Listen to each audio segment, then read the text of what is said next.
Ok, então, sem mais delongas, eu passo a palavra à coordenadora dessa mesa, professora Marisa Peirano, que muito gentilmente aceitou participar. Eu gostaria de fazer uma nota antes de nós iniciarmos essa mesa, porque acho que a Marisa não estava aqui quando nós fizemos a abertura do evento.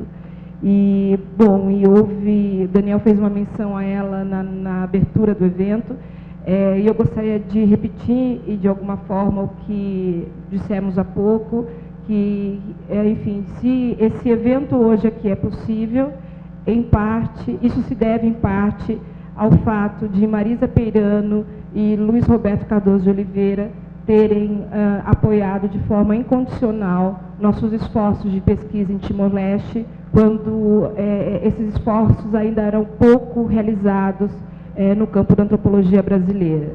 Então, a Marisa foi a minha orientadora no doutorado, e eu gostaria de aqui agradecer, enfim, de registrar o meu profundo agradecimento ao seu apoio. Obrigada, Marisa.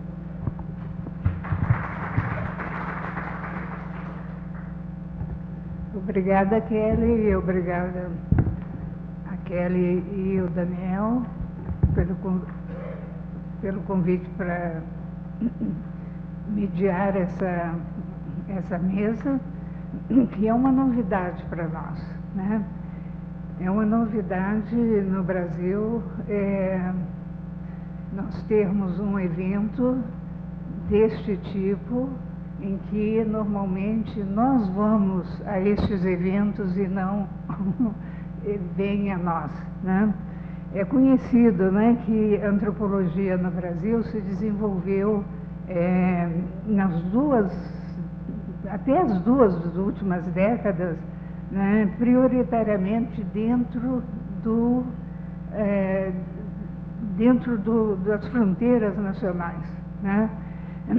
E isso é um pouco gramaticalmente compreensível, que quando as fronteiras foram abandonadas, isso é, quando a antropologia tentou ganhar mundo, né, a antropologia no Brasil seguiu a língua portuguesa e as ex-colônias portuguesas, né? Então foi mais ou menos um elo orientador, né? Ir para Moçambique, Goa, Guiné-Bissau e Timor, né? Depois da desocupação na Indonésia. O outro fator foi que começamos a nos preocupar com eventos como State Formation e Nation Building, e tínhamos a oportunidade de fazer pesquisa em novos países se formando, né? E, de uma certa forma, a gente tinha esse horizonte, né? O português como língua e as ex-colônias.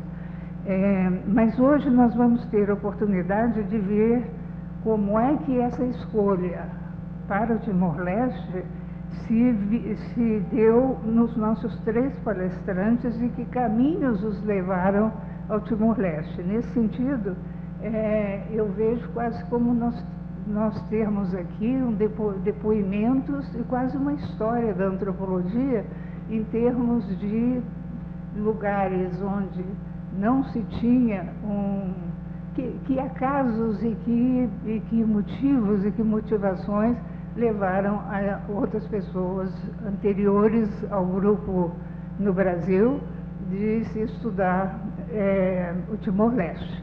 Então teremos três palestras que eu acredito que vão ficar marcantes e inclusive nos ampliar os horizontes de como se escolhem lugares para se fazer pesquisa. Tá? Então eu vou apresentar os três, eu acho que apresento os três de uma vez, né? Em primeiro lugar, o professor David Hicks, professor de Stony Brook University e que possui eu gostaria até de saber, 2 doutorados em antropologia, em Oxford e na Universidade de Londres, né? Autor de 5 livros e editor de Ritual and Belief, Readings in the Anthropology of Religion, mas que com novas edições somam 12 publicações de livros e uma imensidade de artigos e um currículo absolutamente devastador.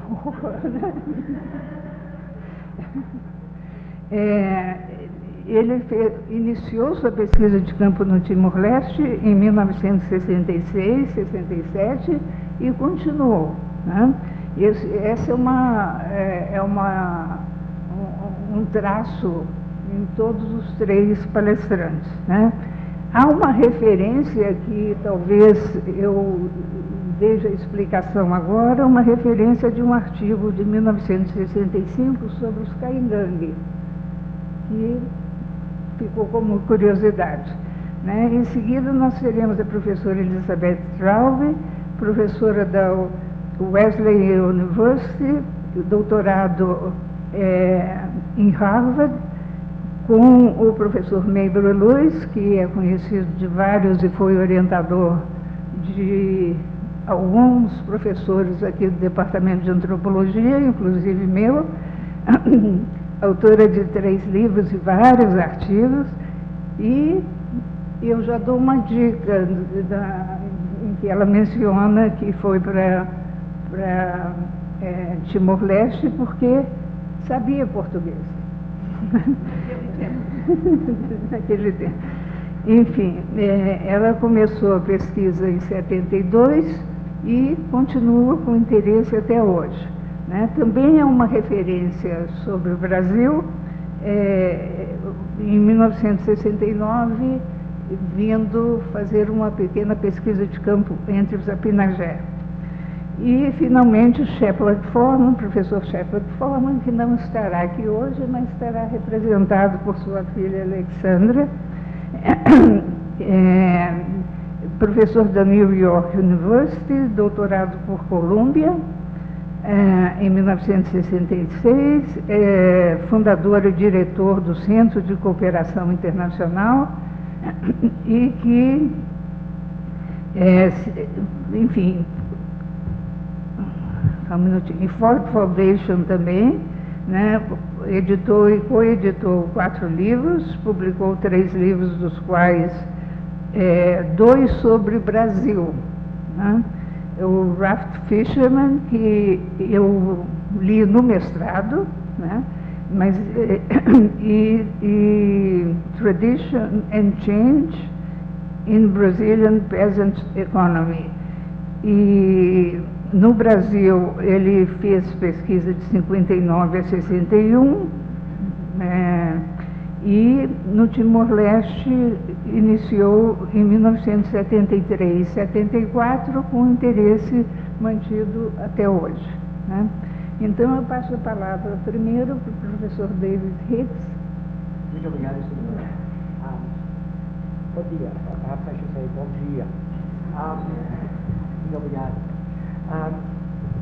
I was asked, well, before I begin, I would like to reiterate my thanks. Is it on? Yeah. Thanks, Daniel. I would like to reiterate yet again, as I did at the previous conference, my thanks to Kelly and to Danielle for the hard work that they've done in putting together these 2 conferences. Huge amount of work, as I know, and even more so for inviting me and my wife to come and talk about Timor-Leste. And I thank members of the audience who've come to listen to what we've had to say. And of course the university itself, which gives me the privilege of being here. I was asked by Kelly to, many months ago, to consider giving a talk about the earlier work that I did in company with my wife, Maxine, in Timor-Leste, in those days of course, it was Timor Portuguese, 1966 and 1967, and to discuss some of the more recent developments that have taken place since the early work of what I suppose one might call the pioneers, Dr. Traube and Dr. Foreman and myself. And of course, I was very pleased to accept the commission. So what I'm going to do today, as I shall say in a more formal way when I read my paper, is to consider how some of the work of subsequent researchers in Timor-Leste fits in to the kind of work that I did in the sub-district of, as it was called, the Poshtu, the Vikek, in the Conselho de Vikek, and more particularly in the sukus of Carvalho and Umuainkaik, where Maxine and I did most of our work. The focus really of what I'm going to be talking about is the way in which lisan, adat, customary observances, whatever you like to call them, whatever language, is becoming integrated or not with the laws, the regulations, the procedures, the advice, sometimes more than that, of course, coming from the central government in Delhi. So that is, in a nutshell, is what you'll be hearing from me today. Okay.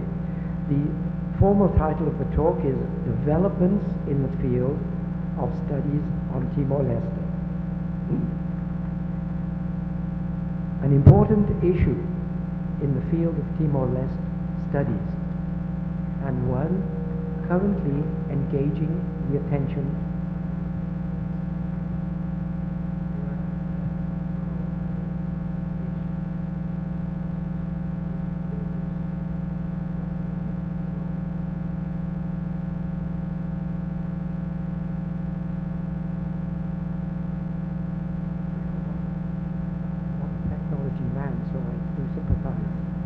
sympathize with me.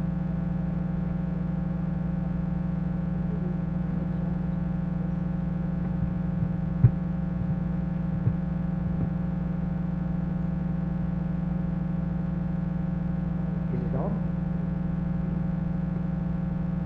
Alô, alô? Ouvem aí na cabine? Não. Alô? Olá. Alô? Alô? Hola. Hola. Diakla. Deactivities? The Tevis. Thank you. I think we're on board. I think we can go. Danielle, can we go? In the back? Hear me? Okay. Put up your hand if you don't. Okay.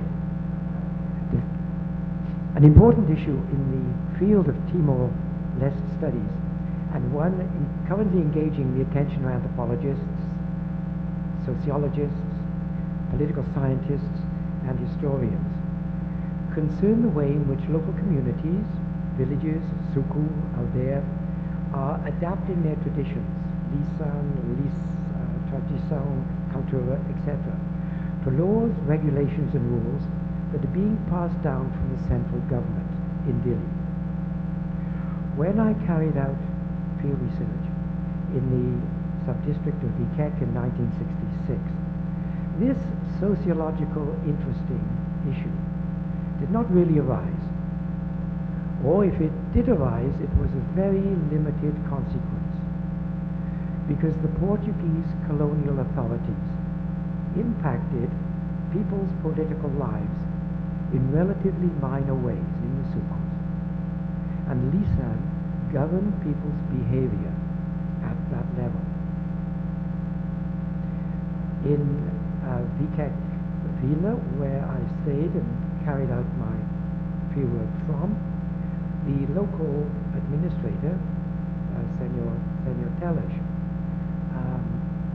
would give instructions to the chef de suku, they were called liurais in those days, and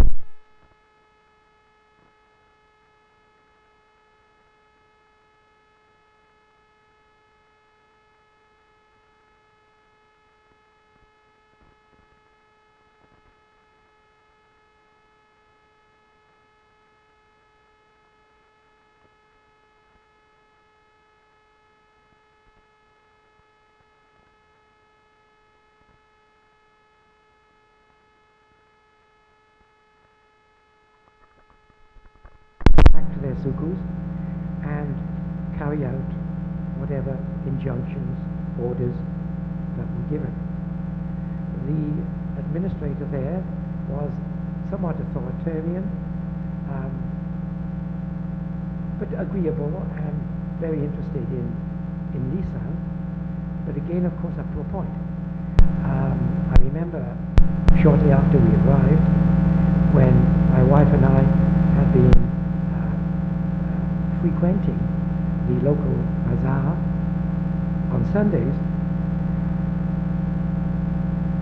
how he had issued an order saying that Timorese who attended the market on Sunday had to wear sandals on their feet. The next Sunday, the market was empty, and the Chinese were complaining a lot because they couldn't buy food, things that they wanted in the market. That was rescinded. He had the intelligence and sense and knowledge of cultura to make the change, and he rectified his mistake, and so the bazaar went on, and the Chinese and ourselves could eat. So could the administrator. By the way, okay. The way things worked then was that the administrator would give orders to the chef de suku, 10 of them. The chef de suku would then talk with the two heads who governed each of their respective sukus. In Kaobalo, the traditional heads were called the Makassae Fukun and the Datawai. The Makassae Fukun governed the suku like a man, like a father governs his household, his children, and the Datawai governed the suku like a mother governs the household. And together, I was told by the people, they ran the suku. Beneath them were the chef de povoações, and these were heads of the prominent, the clan that was the Rainai of the village area. And then the orders went down to the chef de Kanua, right down, of course, to the family level. There was something of a disconnect, however, between the relationship between the administrator and the chef de suku, because the administrator was not really very clear about what was going on beneath the suku, at the suku level. And as long as there was no trouble, as long as there were no obvious disturbances, the administrator didn't really bother very much with what was going on in the sukus. So to quite a large extent, the chef de suku and under him the Datawai and Makassae Fukun had a free hand in what was going on. And I make this point, of course, in contrast with what is happening today and what I'm going to be talking about later today. The disconnect between the state today and the locality changed radically, of course, as we all know, with the Indonesian occupation, the United Nations presence, and the creation of an independent Timor-Leste. The result has been this sociological issue that I am discussing today, and it has attracted and continues to attract the interest of a number of researchers.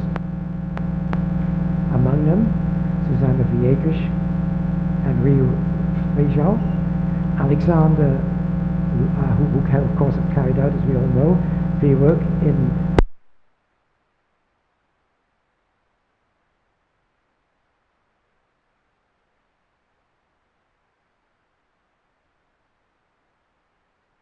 Malbara, Emera, Aileo, and Uekusi, Alex Gauchemont in Barupide in Dili, and in Suku Waimori, and Suku Umuwain Kraik. I mentioned that as one of the Sukus that my wife and I did field work in Vikeg, and Lucius Sousa among the Buna in the border area of La Cluba.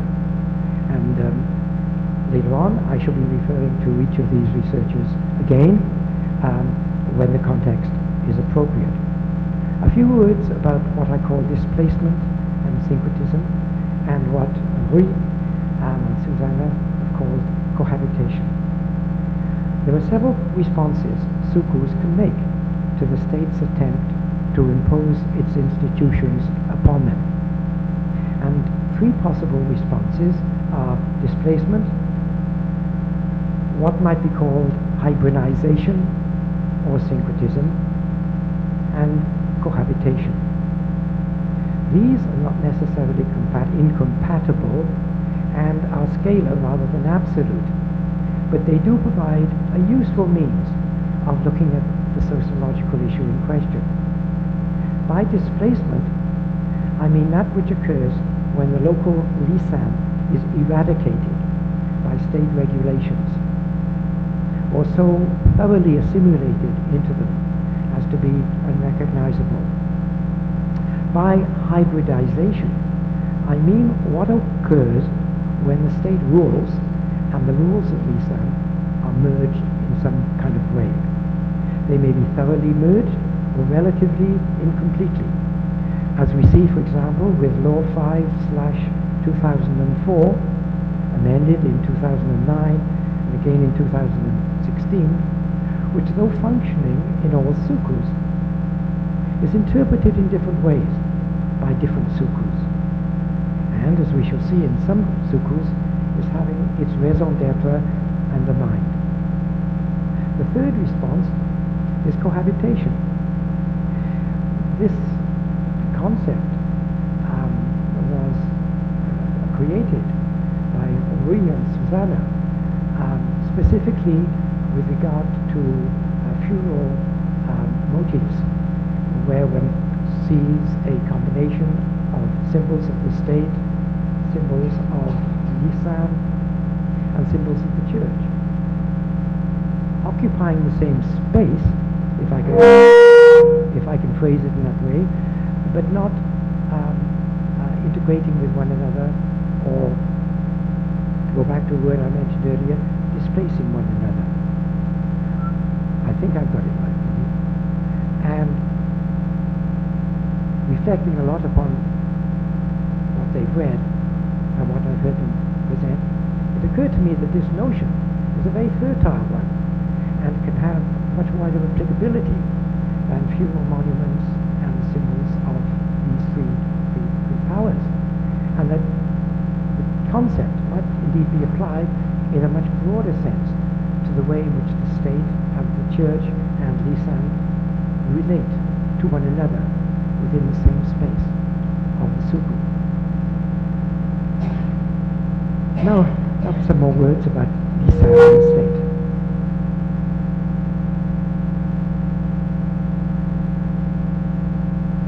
What I'm saying, to begin with, is more specific to the sukus of Kalmalo and Umuwan Kraik, and some of you, of course, are much more familiar than I could possibly be, but that the sukus might see some differences, might see some variations.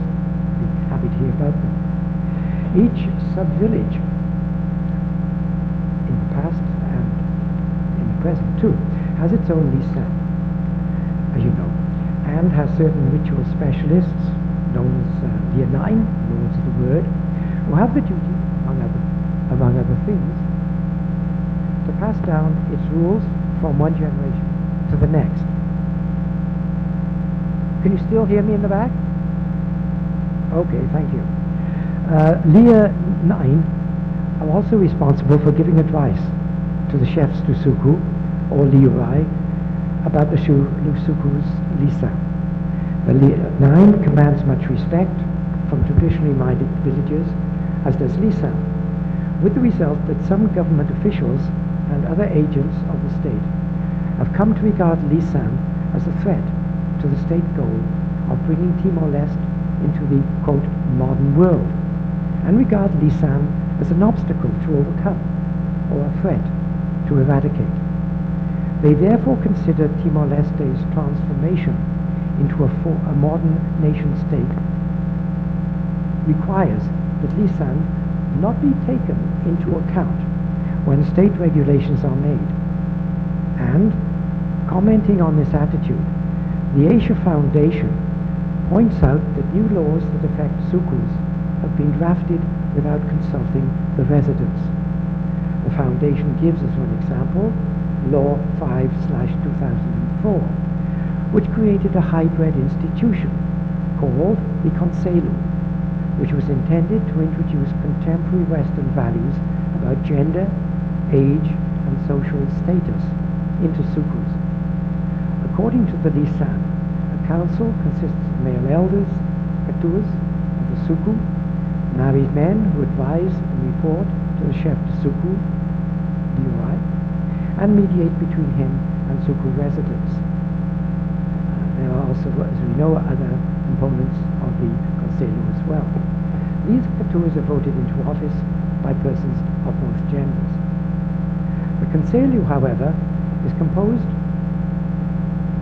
of the chef de suku, the headman of each sub-village in the suku, 2 women represent feto, 1 young person from each gender group, juventud feto, juventud umane, and 1 suku elder. Under the traditions of lisan, a suku council reported to the chef de suku, but Law 5/2004 demoted the chef de suku to merely an ordinary member of the Conselho. At this point, I'd like to take a few moments to talk about the word liurai, because it is a word that has created some misunderstanding. A lot of you, of course, will know this very well, so please bear with us. When the Portuguese arrived in Timor, they found an island that was divided into dozens of territories. They called reino. The Tetum word had been rai, was one. Each reino was divided into sukus, which correspond to what are now called aldaio villages. Each reino was headed by a liurai, whose office was transmitted through the male line, or in some regions, like Suru, through the female line. In the 20th century, the Portuguese abolished the reinos and eliminated the office of liurai. They kept the sukus, however, and called their leaders the chefs de suku by the term liurai. However, since there were now far more sukus than there had been reinos, there were not enough real liurais to fill the position of chef de suku, and so men of non-liurai families were installed as chef de suku, persons who had become ingratiated into the administration. A second category of liurai therefore came into existence, one consisting of men who do not traditionally belong to liurai families. Thus, while the state makes no distinction between the two categories of liurai, in effect, using the title of liurai for any chef de suku, the distinction is significant. This distinction is significant for people of sukus, even though it's not for the state. Now, one kind of adjustment suku people make to the imposition of the Conselho upon their lisan and the existence of two categories of liurai is to see them as two alternative sources of authority. When members of the Conselho are elected and the successful candidate for chef de suku comes from a non-liurai family, as happens as often as not, villagers may be uncertain who to consult when they have a problem. the senior man of a traditional Levi family, or the elected but non-traditional Levi. In Likisa Emera ai Leo and Wekusi, the researchers Abel Boavida dos Cantos and Elder da Silva found that Suku residents have various ways of resolving this puzzle. In Suku Maubara in Likisa, for example, they permitted a man or woman from a non-Levi family to be a candidate for the office of chef de suku, but only after that person receives permission from the traditional Levi's family. This is done in a ceremonial blessing in which the candidate promises to be the traditional Levi's surrogate and to govern according to the provisions of Lisan.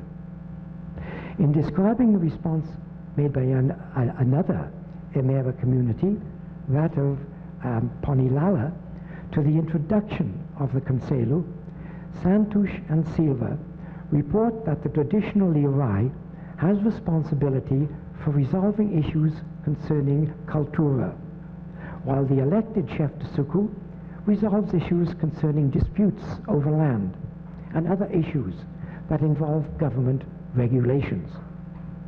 In Suku Lihu, in Emera, before an election, the traditional Levi energetically lobbies for his chosen candidate for the position of chef de suku, an intervention that apparently in effect can determine the outcome of the election. The provisions of Law 5/2004 are thus complied with, but at the same time Lisan is accommodated.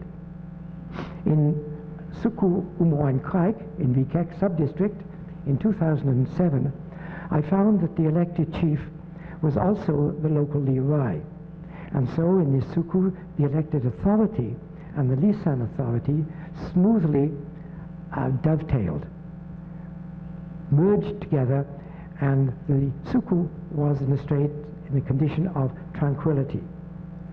Nevertheless, there is alienation between the central government and some Sukus in the interior.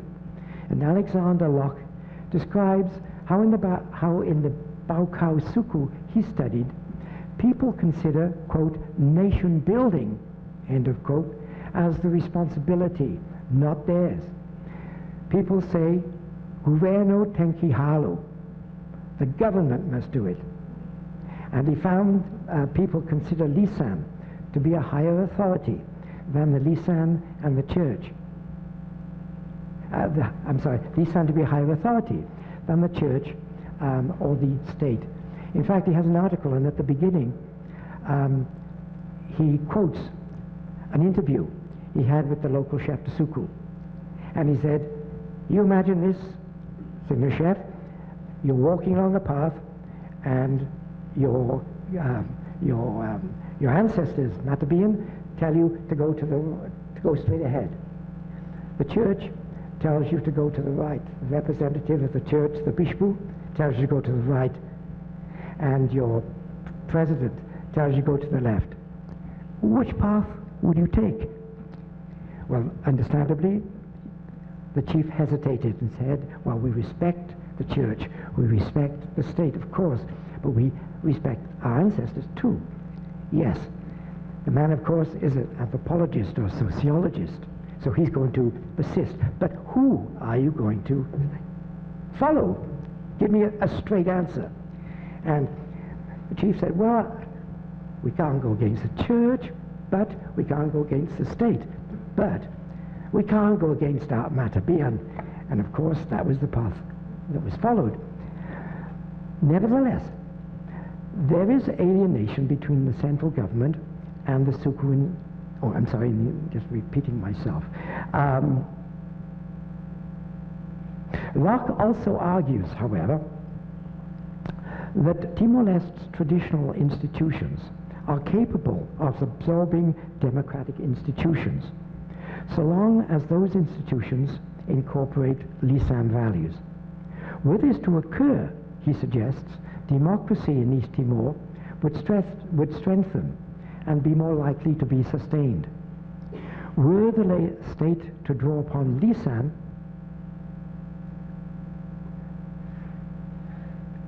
he surmises that the state would be facilitating democracy, helping democracy put down roots in Timorese culture. The alternative, he suggests, is for the state to undermine a morally satisfying communal way of life. Morally satisfying, of course, for the Timor-Leste Oan, and undermining the function of the state at the same time in the sukus. Complementing Locke's diagnosis is that of Alex Guzman, who argues that because they are so thoroughly embedded in the lisan, traditional forms of governance would disappear, and with them East Timor's unique quality and the people's pride in being Timor-Oan. Writing about Emera, Santush and Silva describe how people appear to have realized this, because they see their values of communal solidarity, collectivism and peace bequeathed them by lisan as being threatened by the introduction of Malay notions about democracy. The danger here, they see, is the existence of political parties, which some people look upon as a danger to their traditional moral system, because in their view, such groups foster individualism and other anti-communal activities that bring about novel social divisions that are inconsistent with traditional ways. Santush and Silva remark that, quote, many people are fundamentally against the involvement of political parties in the electoral process, end of quote. Villagers say that the parties competing for power contrast starkly not only with the traditional commitment to communal consensus found in lisan, but also with the political uniformity imposed on communities by the Indonesian government, which outlawed political parties. They conclude that by ignoring the reality of socio-political life in local communities, the state's attempts to impose democracy in the suku must fail.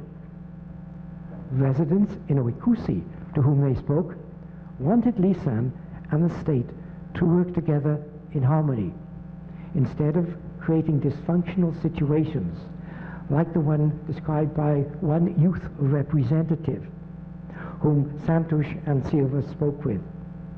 He stated that his suku, Konselu, in reality, that members of his suku Konselu in reality had much less authority than they had in theory,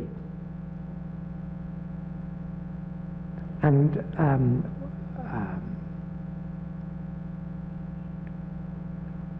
were virtually ignored in day-to-day suku governance, because people in their suku did not take notice of them, didn't take them seriously.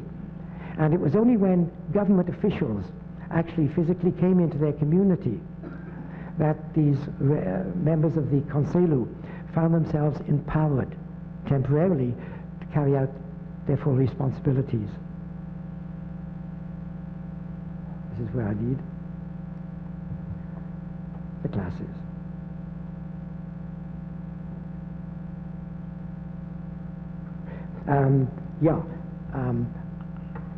I noticed that the same was also the case in Umoain Kraik in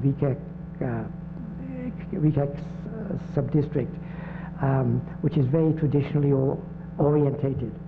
The chef in that suku belongs to a family which by tradition is very, very well respected, and his family has a long tradition of treating members of the suku with a great deal of compassion and respect. And this is a suku where you found the political authority that's theoretical, derived from the state, and the political power that's practical political power that comes from tradition nicely merging. But back to Santosh and Silva's discoveries.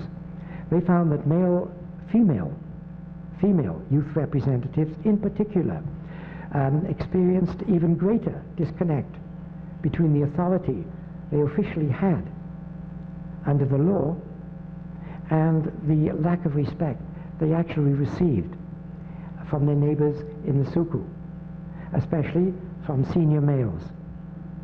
Still, despite the Lisan system and the state system being in important respects misaligned, Santosh and Silva discovered that in some villages, tradition and the new norms are definitely compatible, because villagers have devised ways of accommodating both that actually work.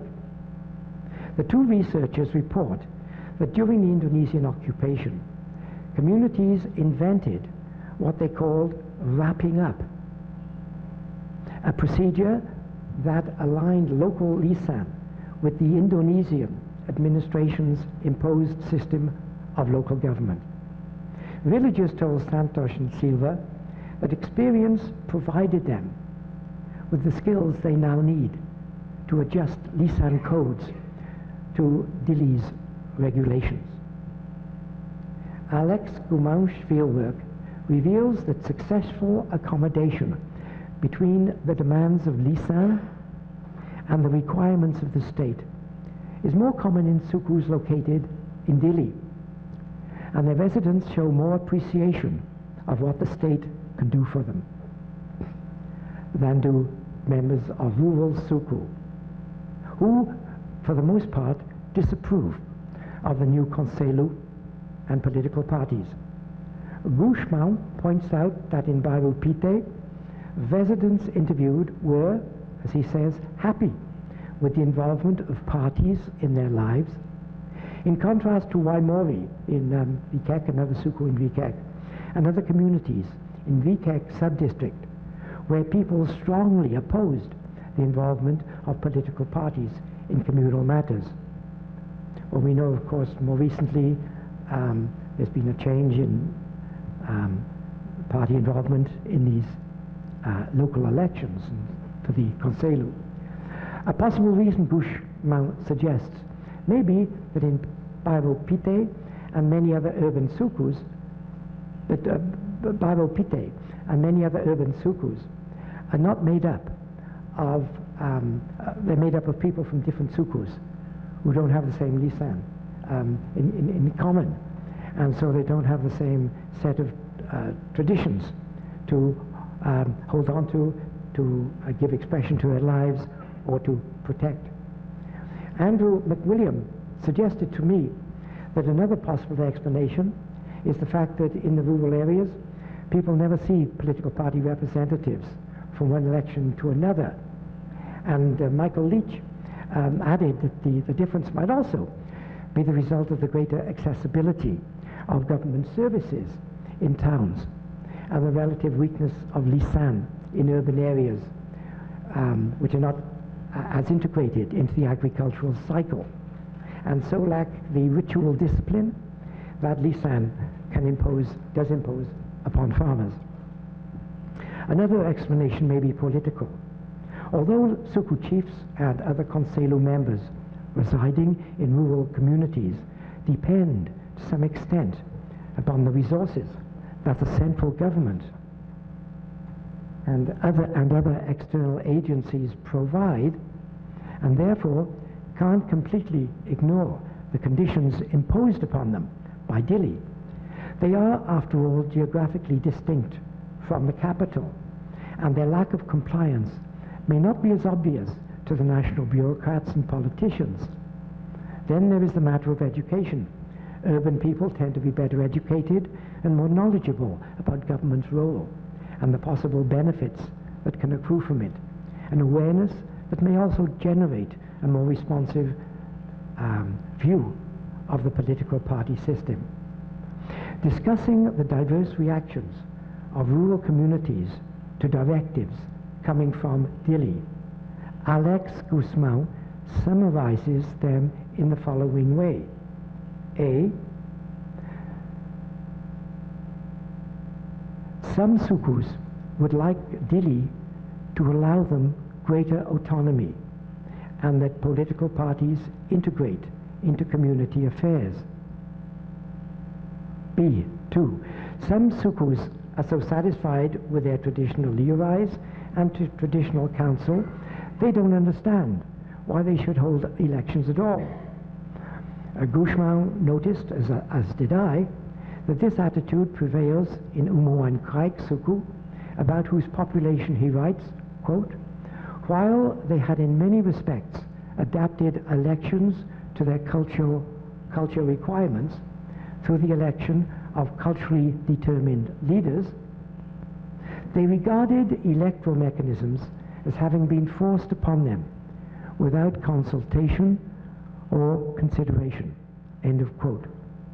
Their perspective is easy to understand, given that the same residents were unaware of the fact that their traditional system of government is part of their spiritual and cultural lives and provides for communication with their ancestors. That the same residents were perfectly aware that this, of course, was the case.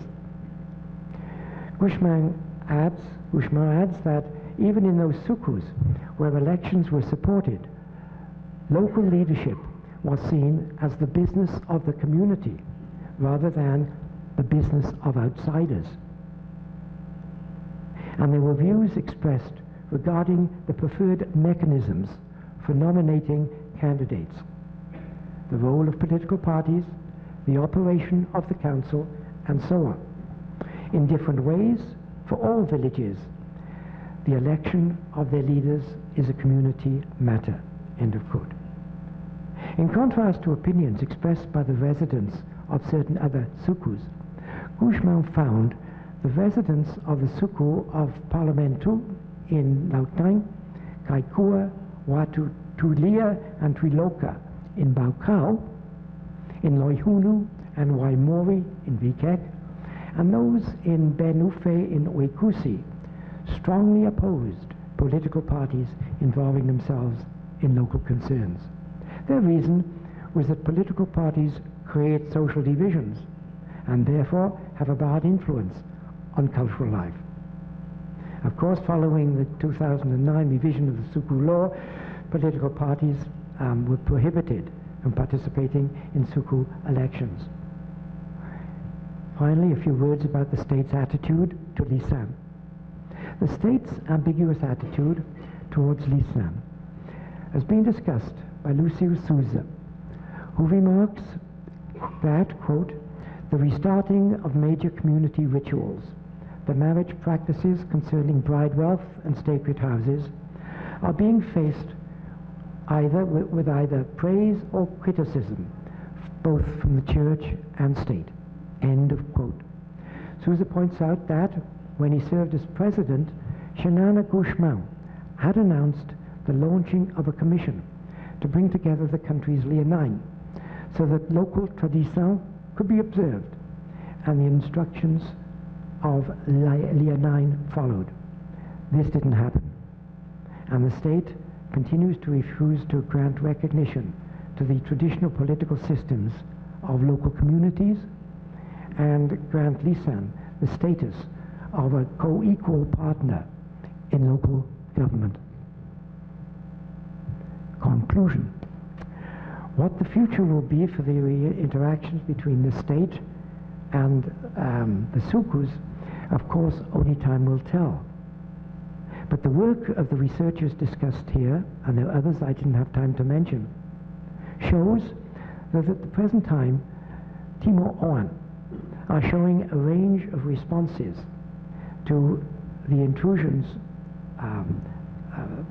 by Delhi with the mandate, instructions, and laws they are passing down. Obrigado, Barak, or as they say in Vikek, obrigado, I forget, sorry. I know what it's like in English. Thank you.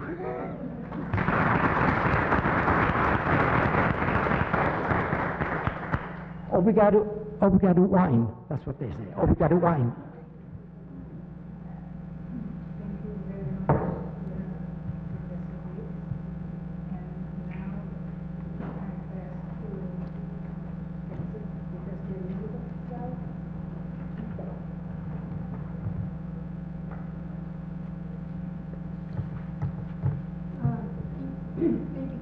And Daniel and Ana Carolina and everyone else who made this possible. The talk is called From Brazil to Timor-Leste, Dual Categories of the Incorporation of Outsiders. Since my undergraduate days, my fieldwork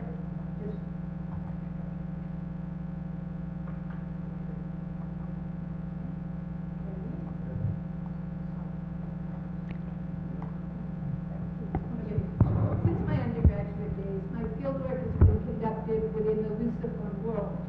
My trajectory, which took me from Brazil to Portuguese Timor, was shaped by personal considerations. I was majoring in folklore and mythology with a concentration in ancient Scandinavia when Roberto da Mata taught my junior year tutorial. Mata, who was finishing his dissertation on the Epinage, introduced me to anthropology,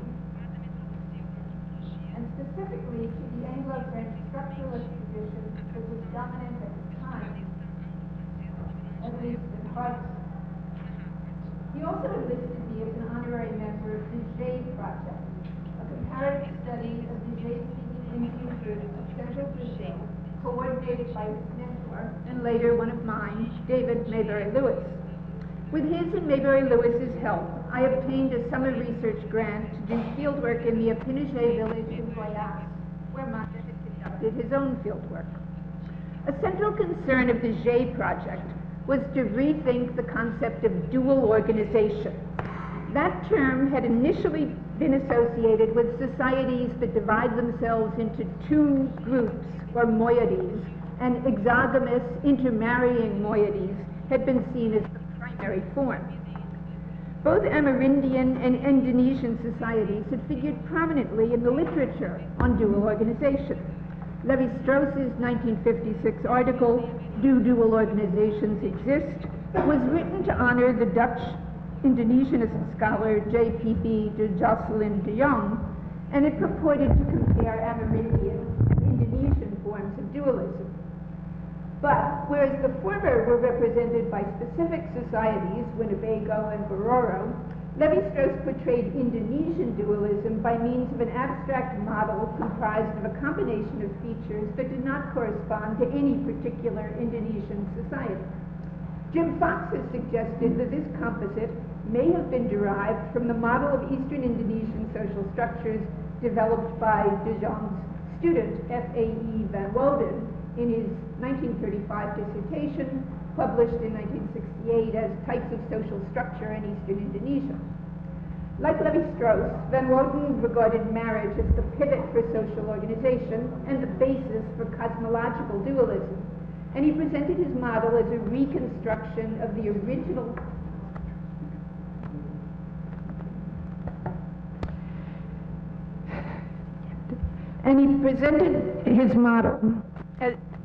as a reconstruction of the original form of Indonesian social structure.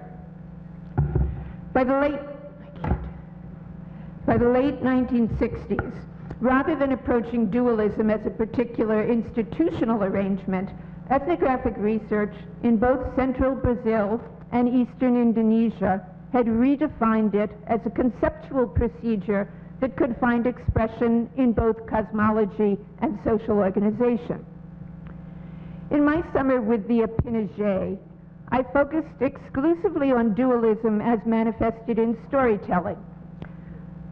Like many J groups, Epinage preserved a cycle of stories about sun and moon, two male culture heroes who come down from the heavens to order the world, and whose opposite natures produce a range of divisions. Mata had also encouraged me to pursue a particular narrative tradition about the origin of the white man. It involves an Indian boy whose disorderly conduct is seen as a danger to the community. They kill him, but he transforms into a white man. In my BA thesis, I argued that a Pinochet had incorporated contact relations into a pattern of asymmetric complementary dualism manifested in the sun and moon cycle. Sun, who embodies order, predictability, and regularity, repeatedly initiates a plan of some kind which is then transformed by the disorderly and unpredictable moon. The Pinochet, I suggested, understood their historical subordination to white society as yet another transformation of Sun's original plan, what Marshall Sahlins would call an historical enactment of a mythical reality. Through my fieldwork in Brazil, I developed a lasting interest in the incorporation of outsiders into indigenous cultural orders. Mata had completed his doctorate and returned to Brazil, so I wrote my BA thesis under Jim Fox, who joined the Harvard faculty in 1969. I subsequently stayed at Harvard to do my graduate work. Fox was then in the early stages of formulating what eventually became the Comparative Austronesia Project, a fieldwork-based comparative study of Austronesian-speaking populations with special attention to the islands of the Lesser Sundas and the Moluccas. Rather than trying to reconstruct an original social structure, as the Dutch anthropologists had done, regional comparison, as Fox envisioned it, would develop an inventory of broadly shared dual or complementary categories such as male-female, elder-younger, sea-land, inside-outside, that served as operators in symbolic schemes. Ethnographic research would explore how particular sets of categories were mobilized, their diverse, contextualized, and contested uses as, quote, metaphors for living encoded in a pervasive binary form. Fox was recruiting graduate students for this comparative project in the making, and as I spoke Portuguese, he encouraged me to do my doctoral fieldwork in what was then Portuguese Timor. Largely following his research direction, I developed a rather abstract project focused on social and symbolic dualism. I have forgotten most of the details, but based on the literature, I expected to find dualism expressed in marital relations between wife-givers and wife-takers, and in diarchic divisions between ritual authority and political rule. Contra certain critical stereotypes of structural analysis, I did not assume that Timorese societies were untouched by history. Before going into the field, I spent a summer doing archival research in Lisbon on Timor's long, uneven history of colonial entanglements. These date back to the early 16th century, when Portuguese traders and missionaries arrived in the Lesser Sundas and visited Timor in search of sandalwood and converts. Some of these traders intermarried with native women, first on Solor and Flores, then on Timor, giving rise to a Portuguese-speaking mestizo population that came to be known as Topazes or Black Portuguese. The Topazes remained officially loyal to the Portuguese crown, even as they formed their own alliances with Timorese rulers. Over the 17th and 18th centuries, the small bands of perpetually beleaguered metropolitan Portuguese huddled on the northern coast competed with both the Dutch and the Topazes for control of the sandalwood trade and for indigenous political allegiances. Leaders of the indigenous polities, which were small, decentralized systems, alternately resisted or allied with one or the other of the three foreign powers. Allies received European titles and regalia of office, which became increasingly valuable markers of political status. On the one hand, as scholars have later argued, Timorese incorporated external authority into local political forms, even in certain circumstances accepting overseas foreigners as stranger kings. On the other hand, Local political structures were indeed modified, as David has said, by these interactions with colonial powers, and the changes intensified after the late 19th century pacification campaigns. But despite my archival research, the project that I went to Portuguese Timor to pursue in 1972 was largely synchronic in design. In my monograph, Cosmology and Social Life, I described the chaotic process that eventually brought me to the Mambai people of Aileu. I won't repeat it here, except to reiterate that I was very much in search of a more traditional community than I had found on the coast in Lalea. Moreover, once settled in Aileu, in the Catholic household of a Suku chief, I soon gravitated towards what people portrayed as the realm of traditional Mambai life, ancestral origin villages where large-scale animistic rituals were still performed. Mambai associate such places and their human guardians with rock and tree, the ubiquitous icons of ritual life, embodiments of immobility and constancy.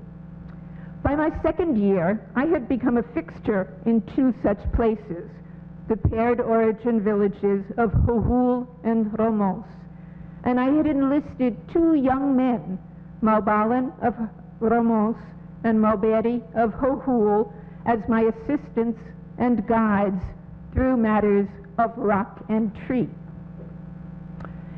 In the ritual centers, speakers used the category rock and tree to contrast themselves as autochthonous people of the land to the Malaya, the term that's used throughout Timor for overseas foreigners.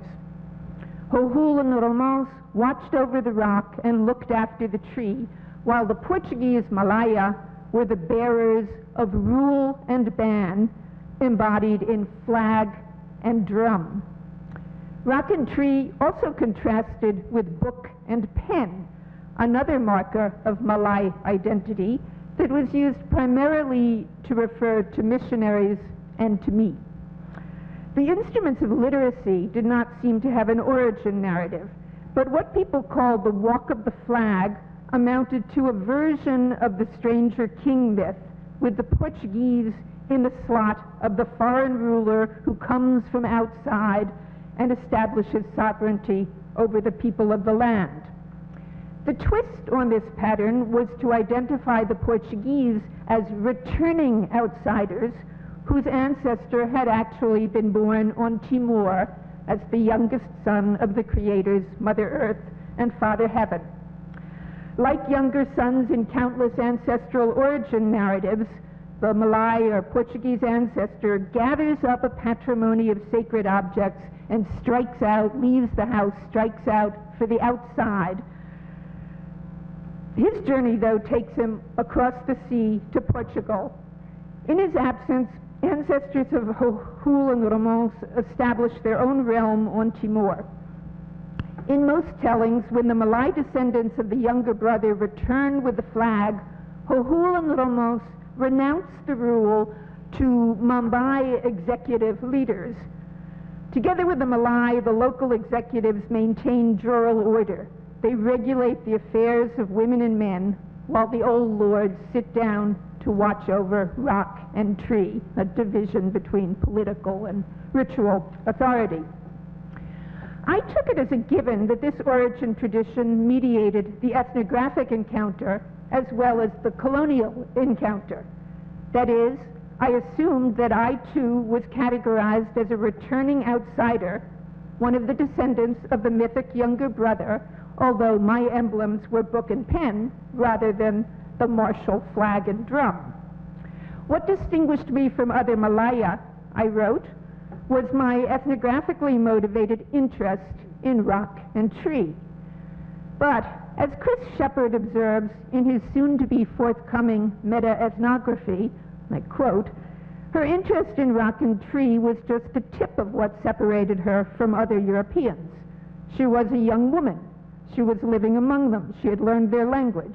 A young, snow-white, Mambai-speaking American menina living, eating, and sleeping with them, cannot have failed to be extremely exotic, beautiful, intriguing, desirable, and dangerous to the Mambai. Shepard goes on to argue that in opting for a rather lofty culturalist interpretation of my significance to the Mambai, I obscured more immediate, mundane interests that mediate ethnographic encounters. Specifically, he reads a story of erotic tension in my account of my fieldwork, and he suggests that my two assistants were in love with me. Shepard's critique is well taken on many counts. Even if I were seen as a returning sibling, I was a sister rather than a younger brother, and the complementary categories of female and male are as much operators in Mambai discourse as elder-younger, inside-outside, immobile-mobile, land-sea. Indeed, a woman from overseas, a mobile female outsider, is in some ways anomalous within Mambai symbolic schemes, where the category of female is strongly associated with the inside, embodied in the fixity and darkness of the house. Moreover, a Malay woman studying rock and tree may have been doubly transgressive. For if the inner realm of ritual space is categorically female, most actual ritual practitioners were men. The few women I heard of who were said to have words were described as speaking like men. To some extent, I think I tried to present myself as an honorary man. But there are some grounds for suspecting that my ethnicity trumped my gender. In both Hohul and Romance, women are prohibited from entering the White House dedicated to Father Heaven, and transgression is said to cause sterility. But Maubalan assured me that neither the prohibition nor the sanction would apply to Malaya, and my access was unrestricted. Such assurances may have been an instance of what Shepard calls defensive animism, an effort to contain the dangers that taboo-breaking foreigners posed, not only to themselves, but to the spirit world whose rules they violated. And indeed, if my attention to rock and tree in some ways validated Mambai ritual practices, it also aroused concerns, which appear to have intensified over the turbulent years that followed my departure in 1974. When I first returned to Aleu in 2000, I was told of a local theory, always disavowed by the speakers, that my incursions upon Hohul and Romance had weakened their spiritual power and made them vulnerable to external attacks. On my first visit to a burnt-out Romance, the presiding ritual speaker repeatedly asked my sister Isabel to explain why Hohul and Romance had been destroyed twice, first by Indonesian bombs and then by militia violence in 1999. Without drawing a direct connection, he recalled my entries into the sacred house prohibited to women. To suggest that the sanction for that transgression had fallen on me, I remarked that I had in fact remained childless, which drew general, if uneasy, laughter. If then my gender identity was always tacitly acknowledged, what did it mean to Maubalan and Mauberi?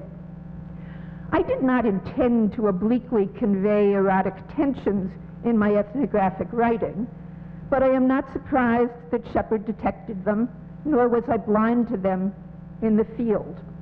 However, even in the wake of the reflexive turn, which was just getting underway when I wrote Cosmology and Social Life, the disciplinary taboo on addressing the erotics of fieldwork remained strong, and I deliberately kept silent on the topic.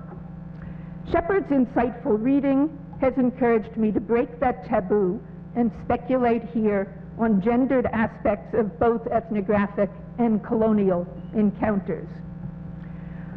I was not sexually attracted to Maubalan, and perhaps in consequence, I never felt that his interest in me was openly erotic, though I recognized that he derived status from his role as my teacher. In retrospect, I'll just say on that one, it's complicated, and I'll leave that story for another time. Maubedi, however, took my breath away from the first moment I noticed him at a whole house-building ceremony. In my book, I wrote as if he came to my attention solely as a man who had words, and such was his reputation. But before I had heard anything about him, I had watched him with intense pleasure. It was early afternoon. The chanters had just performed the day's rites, and he had joined in the dancing that followed, still dressed in the faded cloth that he wore while supervising the material construction of one of the houses. His beauty was arresting. He reminded me of a former boyfriend from home, and I stood at the edge of the dancing ground snapping photos of him, which I still have. No doubt he noticed. That evening, he came to witness a meeting that Maubalin had scheduled with one of the Hohul Masters of Words. In the book, I wrote that Maubedi was asked to pour the liquor, and that people seemed to respect him. But I still vividly recall a detail that I omitted. When he was seated across from me, I surreptitiously removed the band that was holding back my hair and shook it down. When I asked him some weeks later if he would consider becoming my second assistant, it was not only because he had proved himself to be a man with words. The erotic charge I felt in his company was so energizing that I could scarcely imagine continuing my fieldwork without him. On my side, it was a passionate but unconsummated attraction. Of various incidents suggesting it was reciprocated, I mention only two. When I first met him, his hair was long. A few weeks later, I saw him getting it cut, and he told me that the taboo he had been observing related to the house ceremony had just been lifted. Somewhat wistfully, I remarked that I had liked it long. After that, he let it grow for the remainder of my stay. And when I told him about Maubalin saying that the prohibition on entering the father's house did not apply to me, he expressed indignation at the suggestion that I was less than a woman. Mumbai generally portray sexual encounters as properly controlled by men, but I would have had to take the initiative in this case, and there were many reasons why I did not do so. I had never heard the subject of sex in the field discussed in grad school, but like other women anthropologists, the internalized professional taboo, which later kept me from writing about erotic subjectivity, also discouraged me from initiating a sexual involvement. Whereas some women have described a fear of being rejected by the people one is studying, I was not primarily concerned about potential negative effects on my own standing. Certainly, I had felt pressures to behave modestly, but only to a degree. I was not celibate in the field, and while most of my relationships took place outside the field site during weekends in Dili or Balcão, in my second year, I entered into a relationship with a Portuguese military nurse stationed in the villa of Aleu, which I did not attempt to hide. Why then not risk an involvement with Maubedi? There was no lack of opportunity. Most nights, members of my retinue slept in the outer chamber of whatever house we were occupying, and frequently Maubedi was the only one. At times, I wondered if everyone simply assumed we were sleeping together. But I never heard any gossip to that effect, and what Mumbai called the Timorese telephone was impressively efficient. It seemed to me at the time that our physical proximity raised no eyebrows precisely because it was generally assumed that our relations were entirely chaste. I may have been wrong. It wouldn't be the first time an ethnographer ignored what people were saying about her.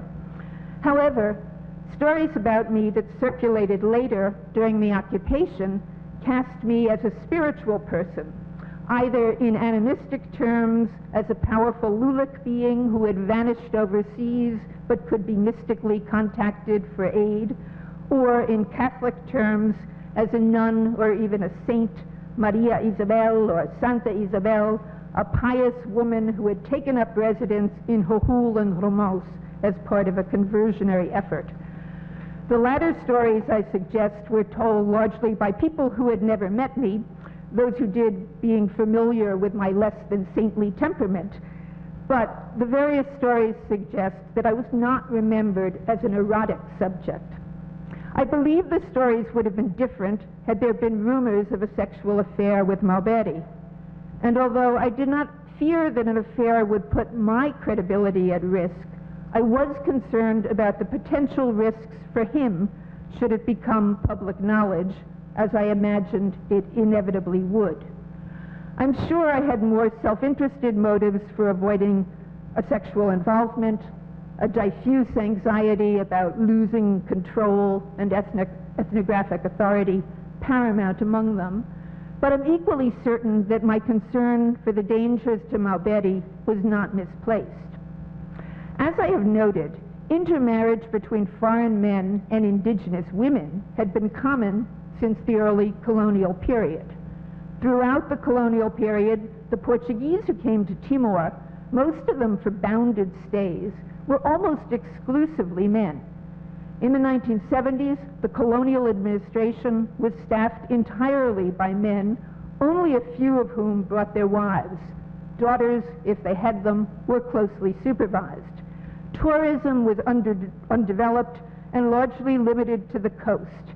Even among the hippie travelers who flew from Darwin to Bokau and then went to Kupang on their way into mainland Asia, men predominated over women.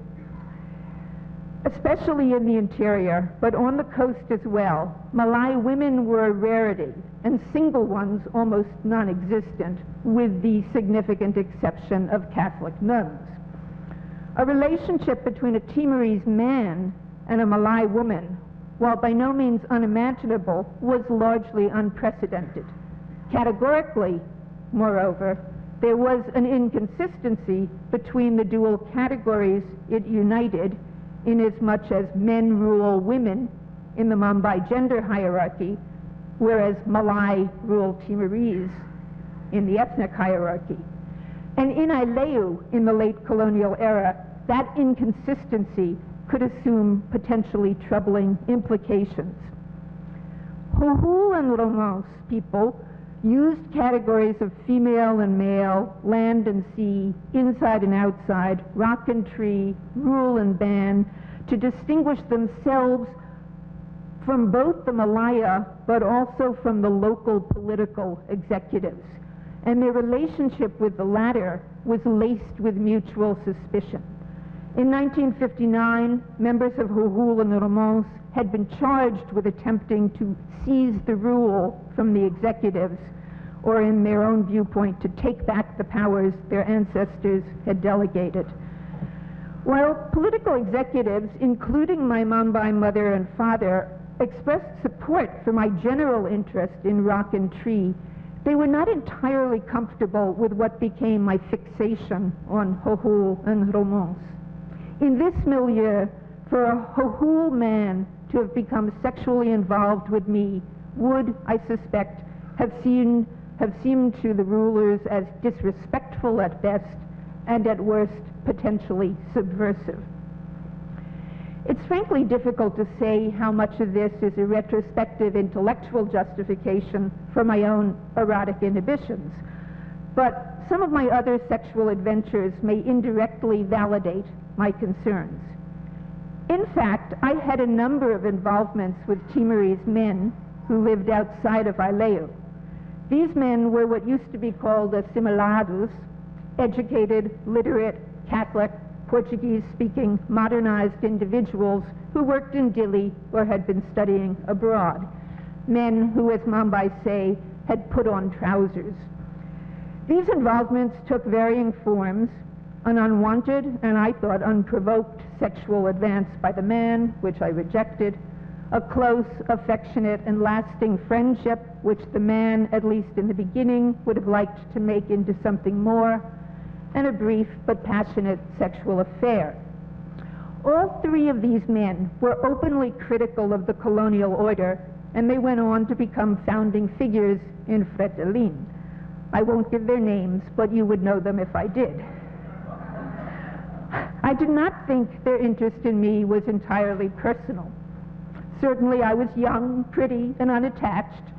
Sexually, I was more liberated than most middle-class Timorese women, my age, and no doubt seemed relatively available. But whatever the men's personal attractions to me, I believe their interest had a political dimension. To reiterate, sexual intercourse and intermarriage between Portuguese men and Timorese women was a feature of the colonial system that these men were beginning to critique.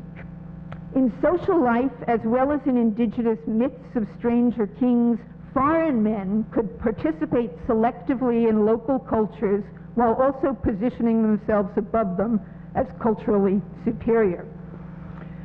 For young, restless, aspiring Timorese men, whose realistic possibilities for advancement in colonial society were limited prior to April 1974, I would wager that an intimate relationship with a Malay woman, whatever else it may have been, was a performative act of self-reinvention and self-assertion that reconfigured the relations between outsiders and insiders.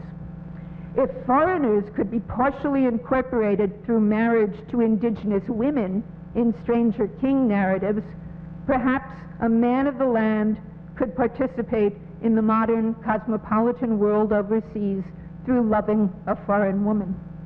The same logic that could make such a relationship dangerous for a rural man associated with ritual authority could present it to anti-colonial modernists as a prelude to the political challenge they were soon to mount.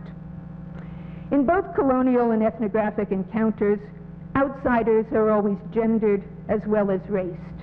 One characteristic feature of Portuguese colonial domination of Timor is that the white colonizers were overwhelmingly male.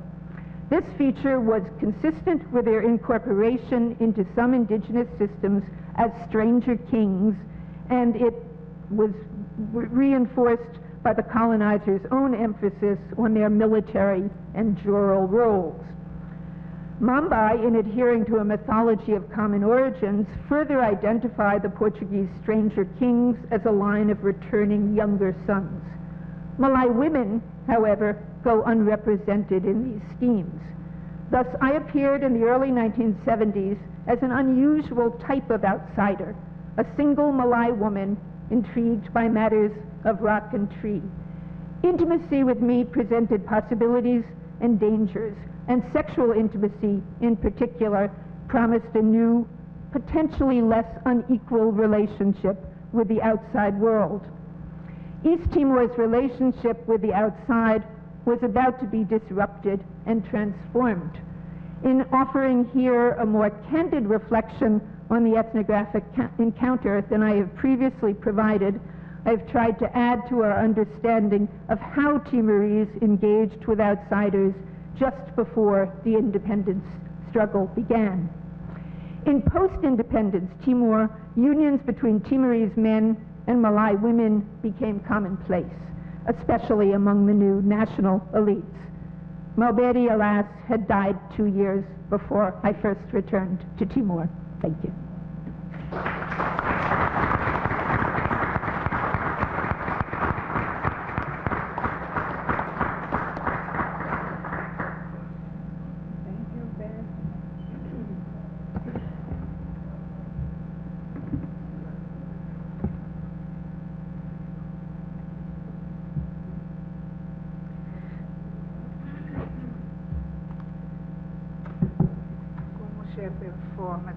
Não pôde vir. Eu passo a palavra para a Alexandra Forma para que ela nos transmita a comunicação. Obrigada. Eu acho que a gente vai começar com uma breve mensagem do meu pai.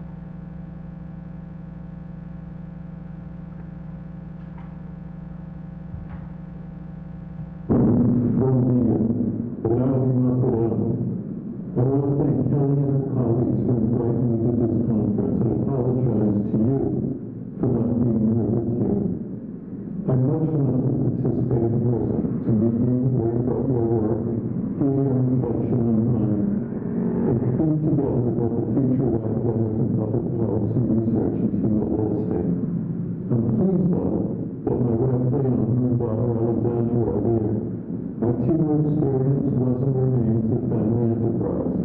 The family conditioned the nature of our fieldwork in Calicut, which in turn has had a profound effect on our lives and work ever since. So you can better hear my father's words. I'm going to read his paper, and I hope that through my voice you can hear his voice. So thank you again, Kelly and Danielle, and everybody for your being so accommodating and so welcoming. East Timor, Timor-Leste, has been a central part of my personal and professional life for the past 60 years. I was first introduced to Timor by a college professor, James Duffy, who in the late 1950s was writing a book, Portuguese Africa, and asked his students to do some comparative research on other areas of Portuguese colonialism. It was my first intellectual exposure to the idea of an indigenous people ensnared in the vicissitudes of colonialism, and that history and reality connected in some indefinable way with my own. As a first-generation American, born to Jewish parents whose families fled the pogroms of Imperial Russia, I grew up fascinated and concerned with my own marginality and how groups of people became excluded from, or in our case, more fully integrated into national, political, economic, and social systems. It was this question, I believe, that led me to pursue graduate studies in anthropology after a fellowship year in the Brazilian Northeast, again witnessing the slow and torturous integration of peasants into that agrarian society over time. I did my PhD at Columbia University, where, in the four-field method, a concentration in cultural anthropology demanded qualification in archaeology, paleontology, and linguistics. Cultural anthropology itself was breaking loose from an ethnographic tradition in which the village was seen as a bounded space distinct from the broader social, economic, and political contexts in which it was embedded. History and modernization theory were redefining community studies as loci for testing hypotheses about the nature of tradition and social change. When the time came to submit the topic for my dissertation, I remembered my early encounter with East Timor and thought it would be an ideal place to examine the relationship between the colonizer and the colonized. I drafted a semi-informal proposal and wrote to Lisbon in pursuit of a visa, which was ultimately denied. Goa had recently become a part of India, and the wars of independence were just commencing in Portuguese Africa. From Lisbon's perspective, it was no time to stir up trouble in the terra longiquinha, that far-off little land. I rewrote my dissertation proposal focusing on the social and environmental parameters of economic decision-making in the traditional raft fishing economy of the Brazilian Northeast, and began my career teaching anthropology and Latin American studies while undertaking postdoctoral studies in economic development. 10 years after my initial request to the Ministério do Ultramar, while teaching at the University of Chicago, I received an out-of-the-blue phone call from the Portuguese consul in Chicago asking if I was the same shepherd foreman who had sought out a visa to do research in East Timor, asking if I would still be interested in going. Post-Salazar, Portugal was clearly contemplating the future of its last colony. By then, I was no longer a young solo anthropologist, but the father of a toddler daughter and infant son, and married to a woman pursuing her own studies and career. We talked. The questions were multiple and complex, but we agreed that I would accept the invitation to meet in Lisbon with Rui Sinati, the poet anthropologist and gatekeeper to Timor, learn what I could about living conditions for a young family among one or more of the 26 ethno-linguistic groups outside of the island's colonial enclaves, and make an informed decision about the viability of us doing field research there. I spent a week in Lisbon passing time at the Colonial Archives while in pursuit of the elusive Professor Sinati, who finally invited me to his office, where he was far more interested in showing me his own research and writing than inquiring about mine. I was puzzled, frustrated, and ready to go home, when 2 days later I received an invitation to dinner. I recall a small, dimly lit restaurant in Lisbon, good food, maybe too much wine, a reading of Sonati's poetry, and a ride back to my hotel in his jalopy of a car. Arriving at the hotel, Sonati leaned over, opened the passenger door, and offered the following advice before driving off into the night. "There's a mottled shell you'll find on the beach. It's highly toxic. Don't let your children play with it. Watch out for the banaleki, the green pit viper. If bitten, seek medical help immediately, although it will probably be of no use. And stay clear of local politics." A few weeks later, I received my visa. I rewrote my original proposal, this time focusing on the relationship between the indigenous and colonial systems of exchange as a way of understanding the structured pattern of relationship between ranked groups. My friend David Maybury Lewis responded to it with critical advice. "It doesn't matter what you propose to study, Shep. Once there, you are going to find a web of kinship, marital exchanges, death and mortuary rituals that comprise the indigenous belief and social system. Where it intersects with the colonial system is an interesting question, but you'll soon discover that it's not the primary one." How right David turned out to be. With a generous grant from the U.S. National Science Foundation, we departed from Chicago on July 8, 1973. Our son Jacob's second birthday, which exempted him from a passenger fare on India Airlines. The route to Dili was not certain at the time, so we chanced Tokyo to Bali to Kupang, where after 3 days we managed a flight to Dili. The next weeks were devoted to arranging residence papers with the Portuguese authorities, seeking field locations advice from Timorese and our newly acquired friend, Betsy Traube, and finding transportation to survey the island for suitable field sites. After traveling west to east, north to south in vehicles borrowed from the administrators or rented from Chinese merchants, we settled on Kelikai, snuggled in the east-central Matabian range and 19 kilometers from the Portuguese Army base in Bacau, with its canteen and doctor and the international airport with periodic flights to Darwin. From a research perspective, Kelikai fit the requirements of my proposal. The second largest ethnic linguistic group in Timor, the Makassae were the last of the major ethno-linguistic groups to be pacified and maintained a strong self-identity. The Kelikai post was small and remote, its relative unimportance in the colonial scheme of things evident in the recent appointment of a young, freshly minted, native Makassae administrator from Osu. A seasonably passable road, completed only in 1958, dead-ended at a church and school beyond which rose the imposing Matabian range where the Makassae lived, worked their terraced rice paddies and root gardens, and conducted their daily and ritual lives largely beyond the reach and interest of the colonial authorities. There I thought it should be possible to disentangle the parallel native and colonial systems of exchange and social hierarchy to better understand how they intersect. In many ways that proved to be true. The few connecting pathways, language, religion, administrative oversight, taxation, were narrow and markedly superficial.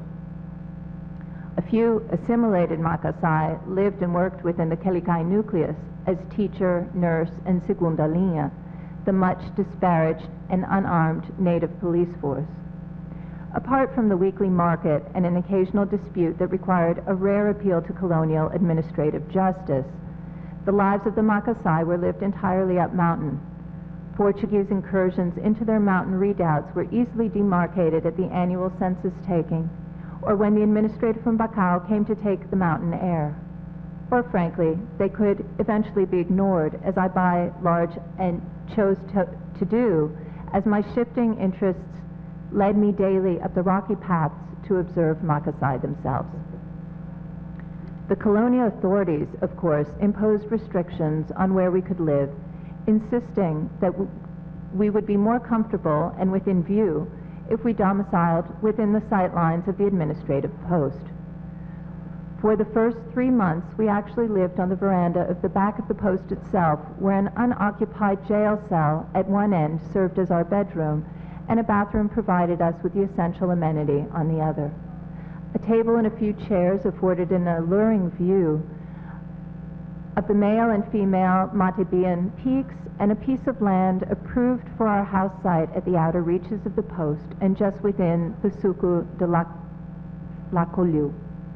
Arrangements were made with the Leorais of Lakoliu and Makolaku to provide materials and labor for the construction of what would be our residence for the next 12 months. We went about the business of settling in, learning the language, observing agricultural practices, comprehending the barter economy, documenting the complex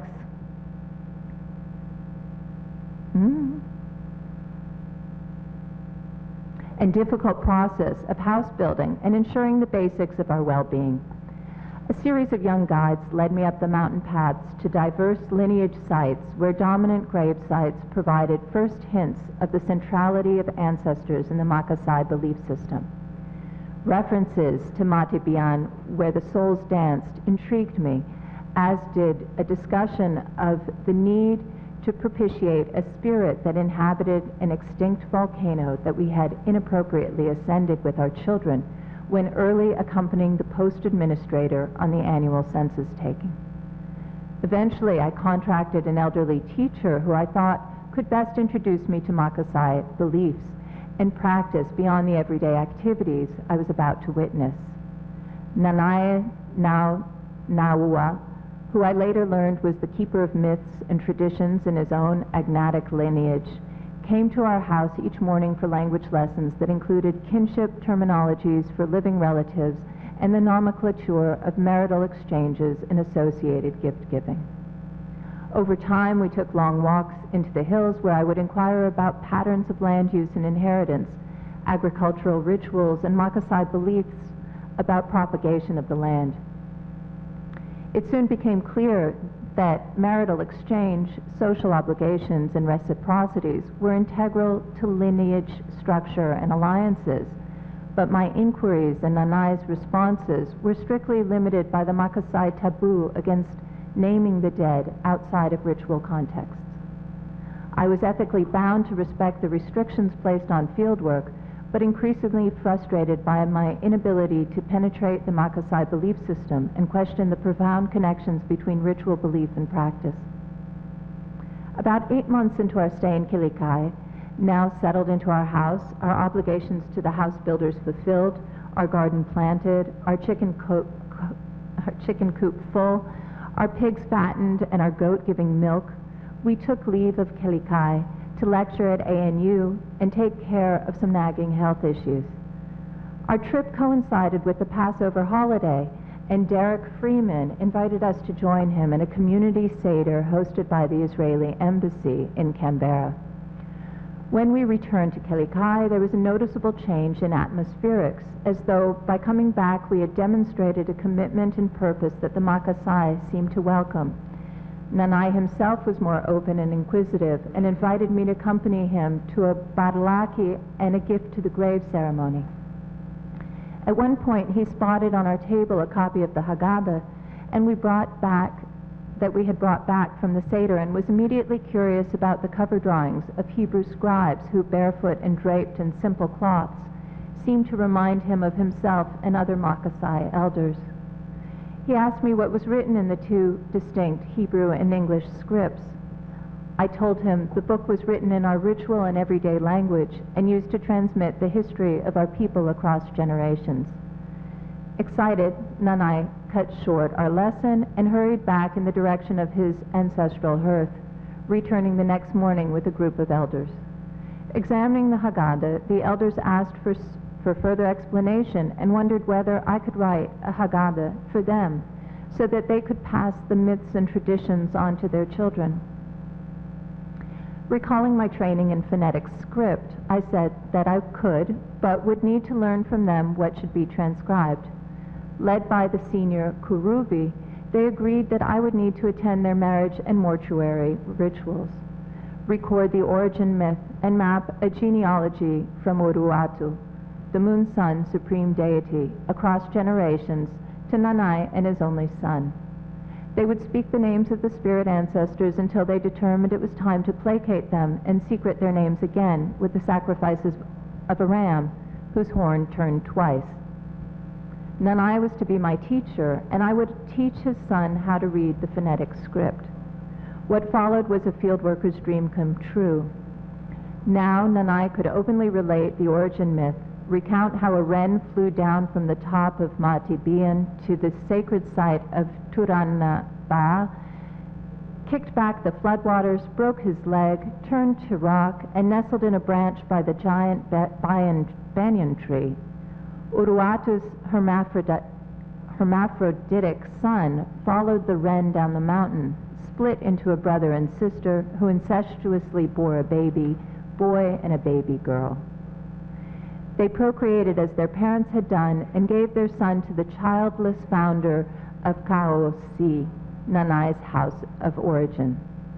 From there, Nanai explained the formation and structure of his agnatic lineage, carefully reconstructing his genealogical and affinal ties to other lineages through ancestors who moved down the mountainside in a process of fission and alliance that gave rise to the present cluster of Makassae descent groups. Production and reproduction were intricately interwoven in a Makassae life paradigm expressed through the idiom of exchange. Wife-takers' bride payments of water buffaloes, horses, and swords, the means of production, were reciprocated with wife-givers' gifts of boiled rice and pork, bead necklaces, and woven cloths, symbols of reproduction. Annual giving to the grave rituals culminated several decades after death in the Umigini, or making of the dead, when the soul of the deceased was dispatched to Matabian to dance forever among the ancestral spirits. The exchange of gifts at this quintessential ritual mirrored the exchange among wife-givers and wife-takers, cementing lineage alliances across generations. One day I spotted a woman leading a goat to a neighboring descent group, and determined to test my understanding with Nanai, I tried to explain her relationship to the family of the dead man she was going to honor, and why the gift had to be made. I described what I understood to be the relationship between life and death, production and reproduction, that is, the essence of Makassae belief, ritual, and everyday conduct. I inferred the genealogical chart we had constructed and tentatively traced for Nanai the lineal connection between that woman and the dead man's family, all the way back to Uruatu. Just as I felt the need to question more, Nanai declared I knew all that I needed to know and announced it was time to secret the names again. On the day of the ceremony, our gardener led the ram and me to Turunaba'a, where a large group of men were gathered preparing for the sacrifice. The elders sat on the imposing tombstone and called for me to join them. I hurried over and sat on an open space where Kuruvi unceremoniously shouted for me to get up and change places. I had inadvertently sat on the stone marking Uruatu's son's burial place. The faux pas passed, and Nanai proceeded with an improvised incantation.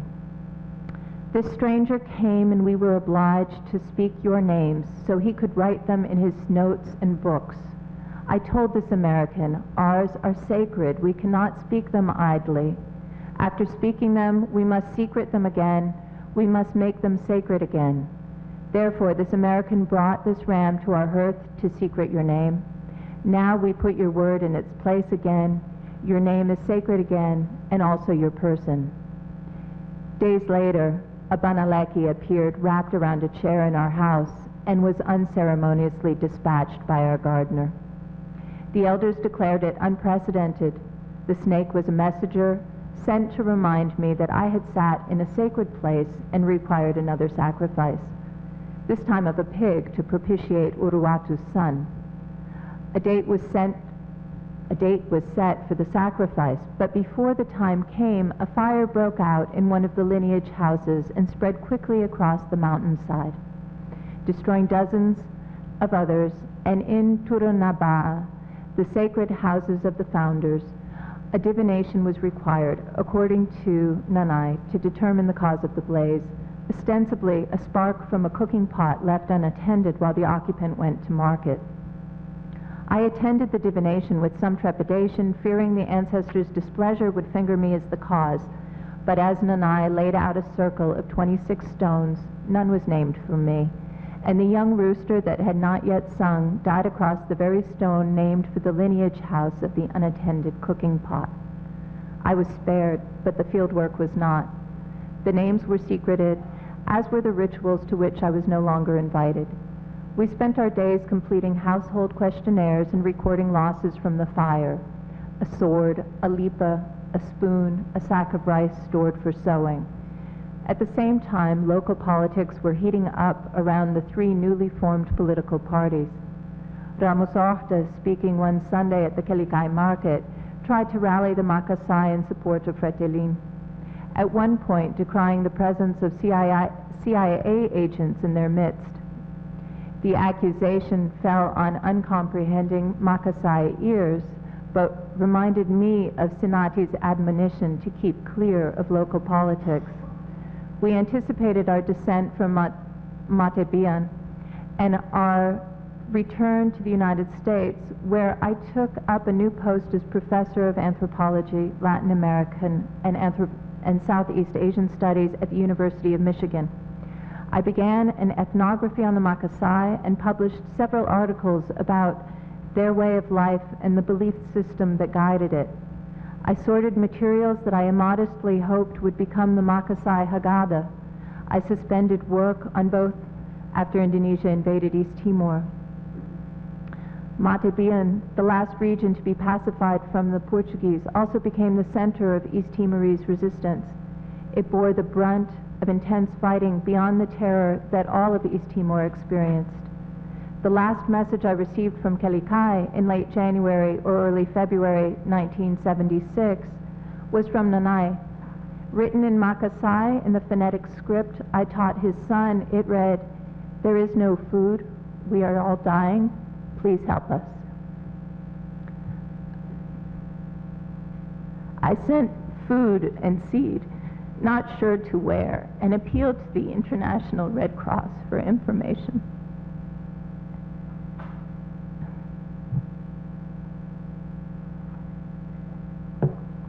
The ethnography and Haggadah seemed purposeless, and I turned from academia to activism, joining the Ford Foundation as Director of Programs in Human Rights and Governance, where I hope to have more practical influence.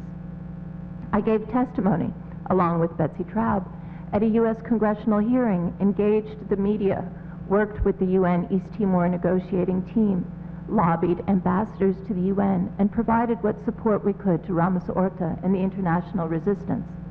In November 1999, I was asked by the UNDP administrator to introduce his staff to the Timorese leadership and spent several weeks reviewing the horrific post-referendum destruction from the UN encampment that weeks before had itself been under siege. My son and I were privileged to be José Ramos Horta's house guests in Dili for independence in 2002, and Leona and I stood proudly with the Timorese delegation when the flag was raised in the UN later that year. I returned to Timor again in 2006 to help Horta devise a plan for economic development and youth employment.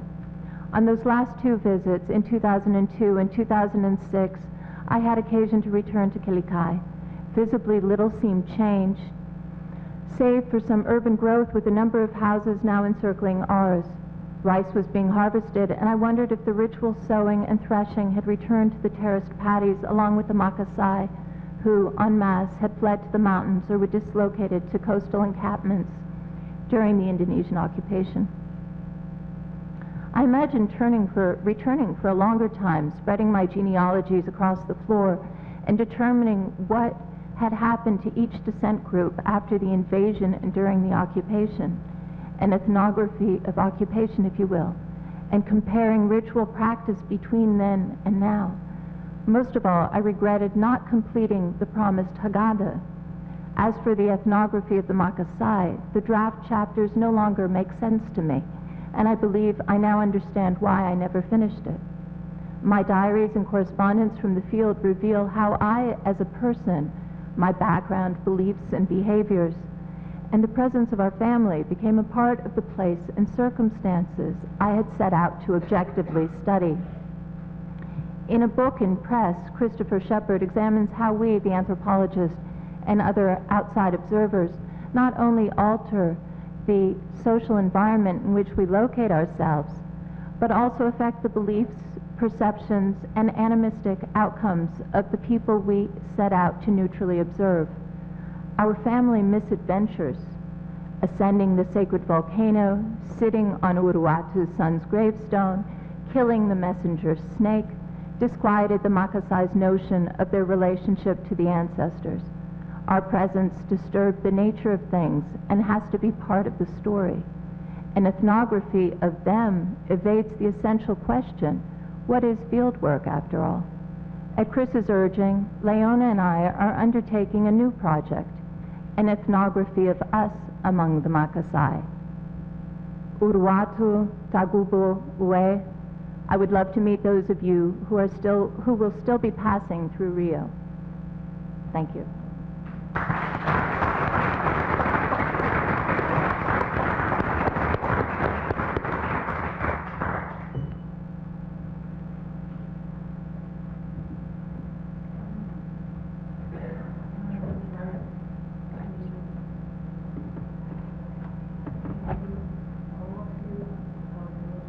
Thought-provoking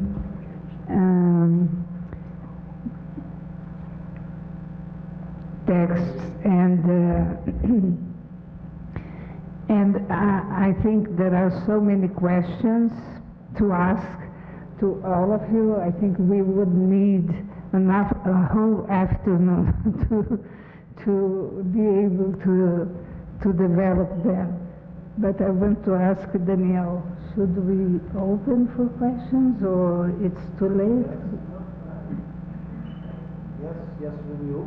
We will just now inform people who are following us on the internet that we will stop the internet transmission by now, streaming, and we are trying to get in contact with Chef Foreman by here in, so we can see him on live here, and then we will be able also to answer some questions. We will try. I don't promise that we will do it.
Now we put you in the loudspeaker. Right, thank you. I'm so sorry I'm not there to be with you. Can you still hear us? Yes, I can. Can you hear me? Yes. Fantastic. We are hearing you loud and clear. Good. Okay. So Marisa, please. Open up the... Okay. So first of all, I would like to make just one comment on the three of, because I would have lots of questions. But I just love the idea of you present both the three of you having this large question, just making clear through small details. So a large question like the relationship between suku and state for Hicks, Betsy about outsiders, indigenous cultures, and a lot we look at with this relationship. I forgot his name. Barry. I would love to see the photos.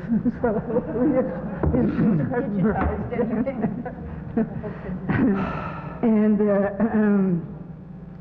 the same with Shep Foreman, and trying to disentangle native from colonial systems, and at the end you have the Haggadah as a point of that everything revolves around it. I have one question for Professor Hicks. How did you decide in the 60s to do field work in East Timor? Because we end up by knowing some of these stories. The same thing, well, for Betsy, I think it's clear, and the relationship.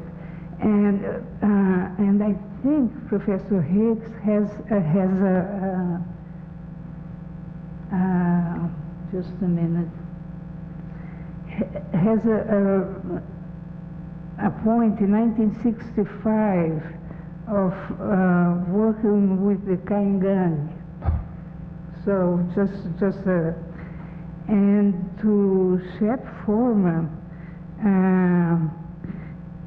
I was wondering, how did he come to spend 1 year in the Brazilian Northeast? I, of course, know his first book on the raft fishermen that I read in my master program here at the University of Brasilia, and but I was wondering why what was the route from Brazilian Northeast to East Timor. You know, we have some things, but I would like a little bit more. Well, I don't want to monopolize, so who would have questions? Kelly.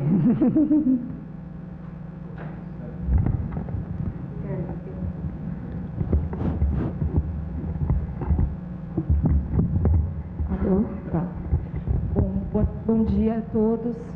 Gostaria de expressar meu agradecimento e o meu envolvimento emocional com a fala de todos vocês. Como que, a partir de experiências de 20, 30 anos atrás, vocês trouxeram a nós questões que se fazem presente no nosso cotidiano, como cientistas sociais em Timor, sendo antropólogos ou não. E a minha questão tem a ver com isso. Sobretudo a partir do relato do professor Forma,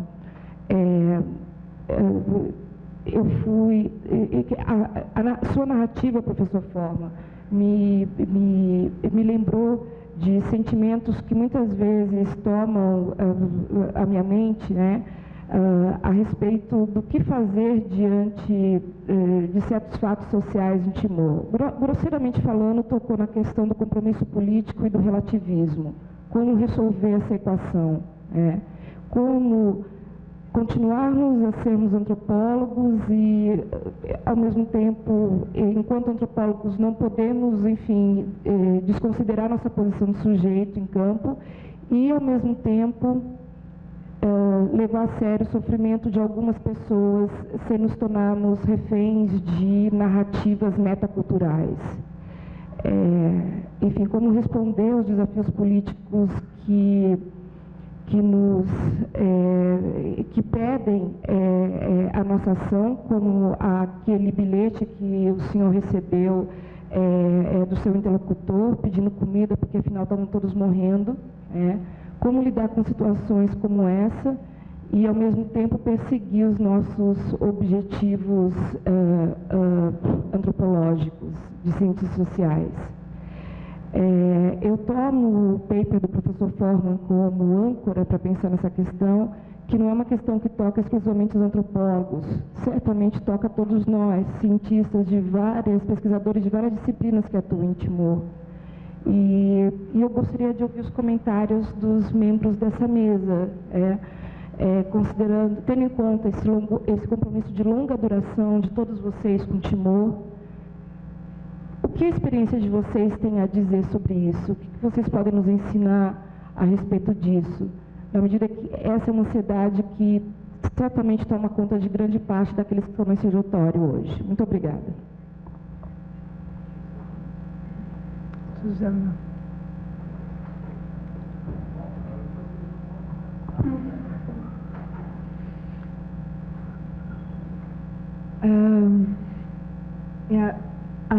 I'm going to be really brief. It's been a while that I wasn't so moved with keynote speakers.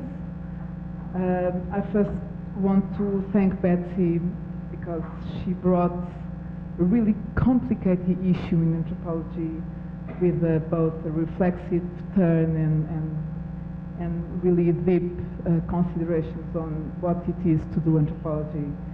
And I'm a believer in anthropology as a way of engaging in the world, and I think that you are really I just wanted to thank you for being here and helping us to go ahead.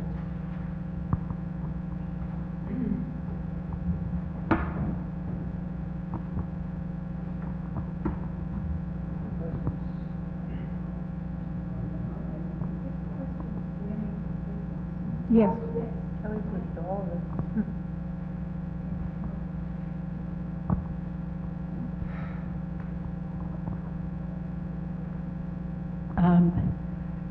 Yes, I'd like to ask David to reflect on one of the things that happened when the first version of the Timorese constitution was rolled out at the Constituent Assembly. There was absolutely no mention of Timorese culture or tradition in the Fretland draft. Now, during the lobbying for that with the various NGOs and some of the delegates, Deo from Haburas wanted to put Tarabundu into the constitution and talked with Mari Alkatiri about it, and then Mari said to him, let's not just put Tarabundu in the constitution, let's put respect for all Timorese culture and traditions. And so there is one sentence, I'm not sure whether you're familiar with this, but that one sentence is now used by everybody as a justification for all sorts of things, much beyond what it was originally intended for. And I'm just wondering, you know, since this relates to your your comments about the relationship between the state and Lição, whether you're actually saying that the state officially said Timorese tradition and culture is not to be listened to, or is that a personal interpretation, or is that what you think is the interpretation of the Timorese constitution? Or have you talked to anybody about this? I don't know. You don't hear much discussion about this in Timor, but I just wonder if you've been talking to anyone about it. I haven't talked.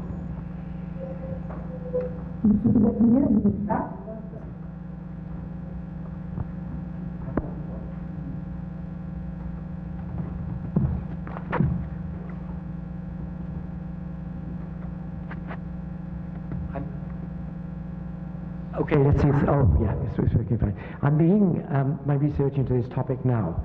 Other things have occupied me so far, and so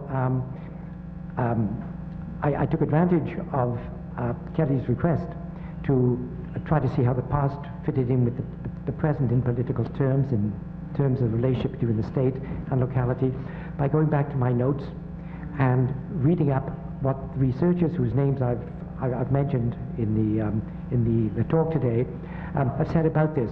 So I'm in the position of melding together my own earlier 1960 information with what I've learned subsequently. I went back in 1999 for a couple of visits. I was in Timor, I think I met you for the first time, for about 7 or 8 months in 2005, then 2012 and 15 and so on. I was there last time 2 years ago. But as I say, it's really now, since I've come back from the last visit, that I started thinking about these things and am researching the literature on putting it together. So the answer is no, I haven't talked to anybody in the local villages about this, about the Constitution in a formal kind of way. But of course I have asked them about how they see the regulations, rules, mandates coming from really affecting their lives, and to some extent seeing how they're trying to respond to it. So no, I don't have the answers to the larger questions, but obviously something to look into, Hannah. Thank you.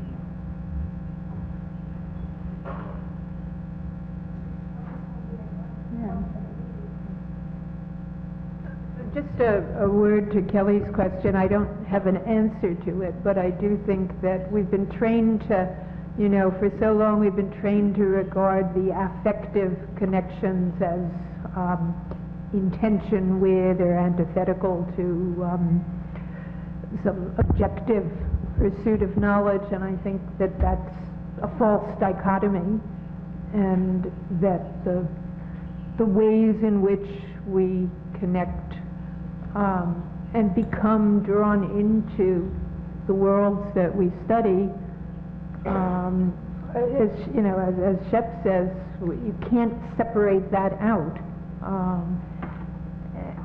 And I'd like to hear what he says, but that in attending to the capacity for connection, it brings something to our understanding of the political relations between Timor and the outside. I guess the other thing is simply, and this goes to the moment that Alex found so difficult to read, is that we also feel so strongly, our lives go on and we build our careers from that research, and people were dying, people were starving, people were, and our absence became some part of the story. I mean, they had bigger things to worry about than our not being there, but it was part of it. So we're forever obligated. If I could, can you hear me?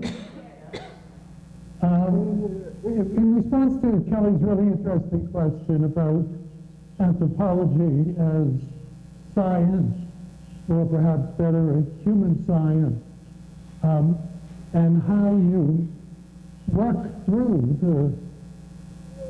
the difference, which is really quite profound, between trying to objectively assess and report on what you see and hear in the field, and what you interpret of what you're seeing and you're hearing. Just two very quick vignettes. I remember when Roberto de Mata told me when he first started studying anthropology, the professors actually wore lab coats in an effort to reinforce the notion of anthropology as a science.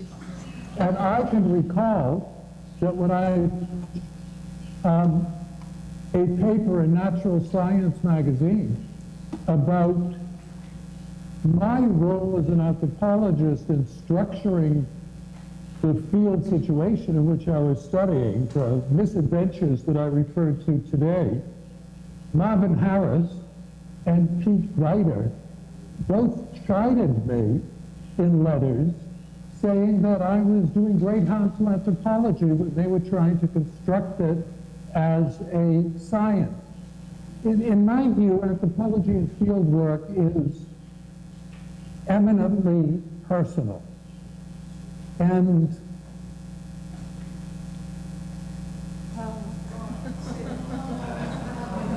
that we ostensibly are there to neutrally and objectively observe. I don't believe the neutral and objective observation is actually possible. And I think the more we report on our own subjective feelings, our own history, what brings us into the field, what we take with us, the more accurately we are to portray the situation that we have become a part of. And I think anthropology really has to come to grips with this basic question. And I think the more that Betsy and I and others like us reveal the part that we play in the context of field work, the more authentic the field work and the reporting becomes.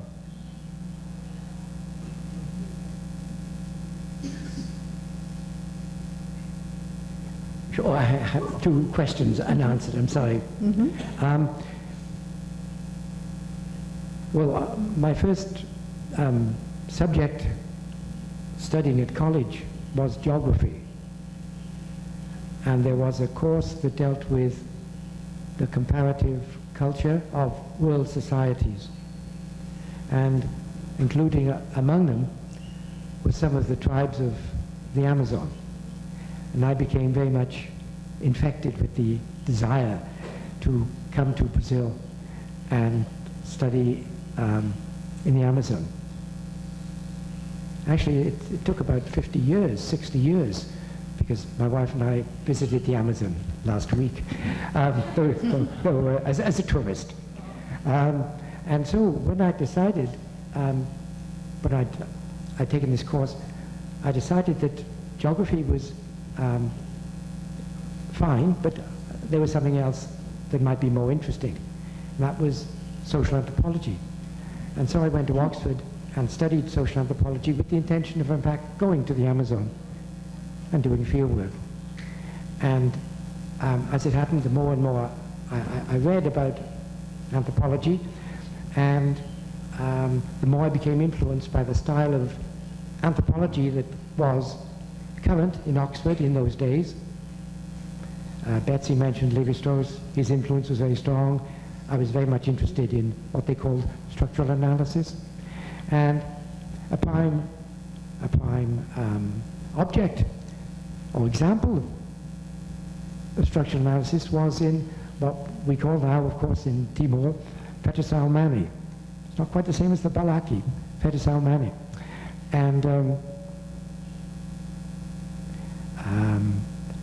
And so it was necessary for me to switch from South America, where it doesn't exist, to a country where it does exist. And since Indonesia was out of the question because of the confrontation between Indonesia and Malaysia, in which my own country, the United Kingdom, took sides with Malaysia, and since I'd already had a loser sort of attitude, because of the interest I had in Brazil, it seemed very natural to go to Timor-Portuguese. And it was very difficult in the 60s, of course, to get permission to do that. But because Rui Sinati had studied at Oxford, was there at the time I was, for a visit, as a matter of fact, he very wonderfully made things possible for us to go for 2 years, to get a 2-year visa, to go in 1966 to 1967. So that's the reason why, after wanting to go to Brazil, I went to Timor.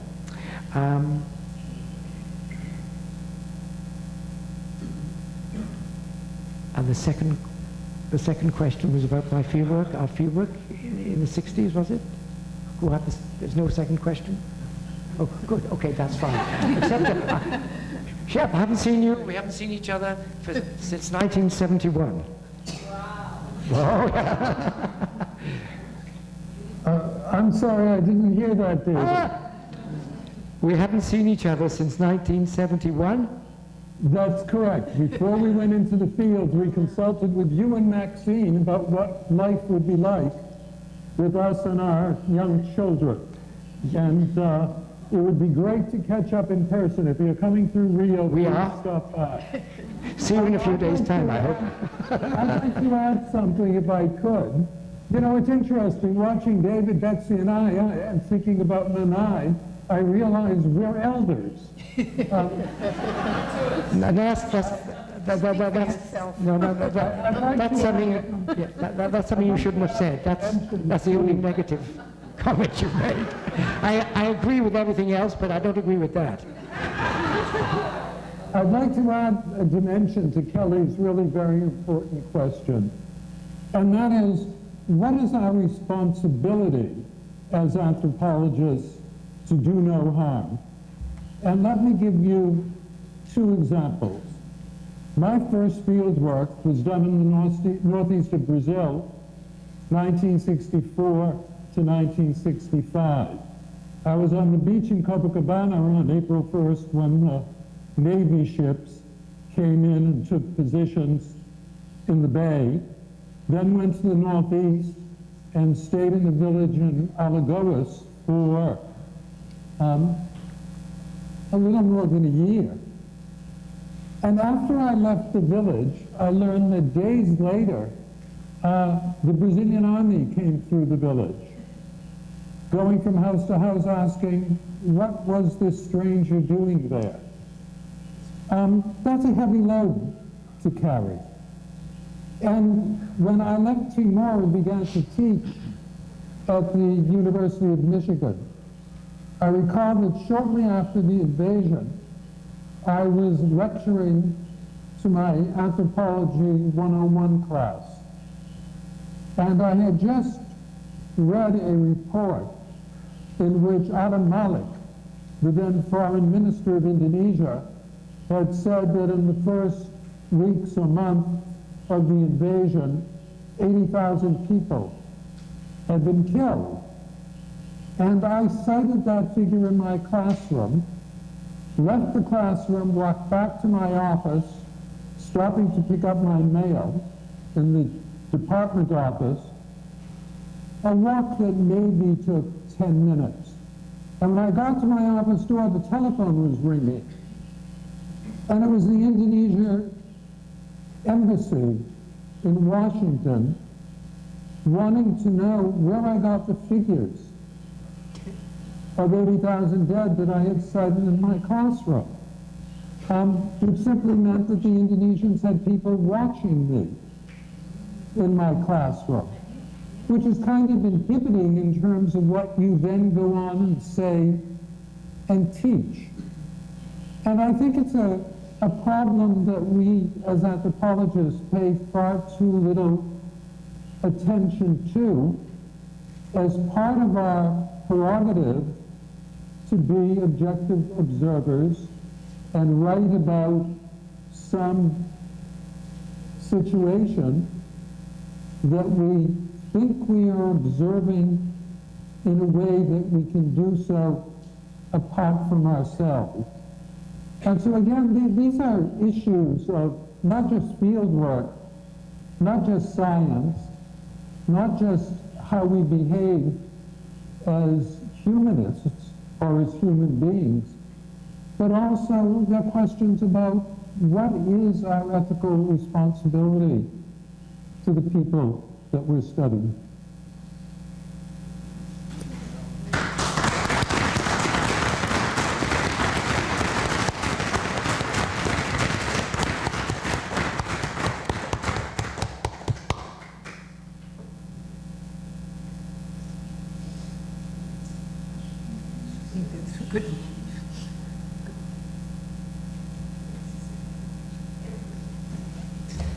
Então, encerramos aqui com agradecimento renovado ao professor David Hicks, à professora Betsy Traube e ao professor Shepard Foreman. Nós, enfim, fico muito feliz dessa mesa ter sido tão emocionante, né, em vários sentidos. E que bom que é no Brasil que a gente se reúne, né? Muito obrigada, e a gente volta a se encontrar. Então, uma observação.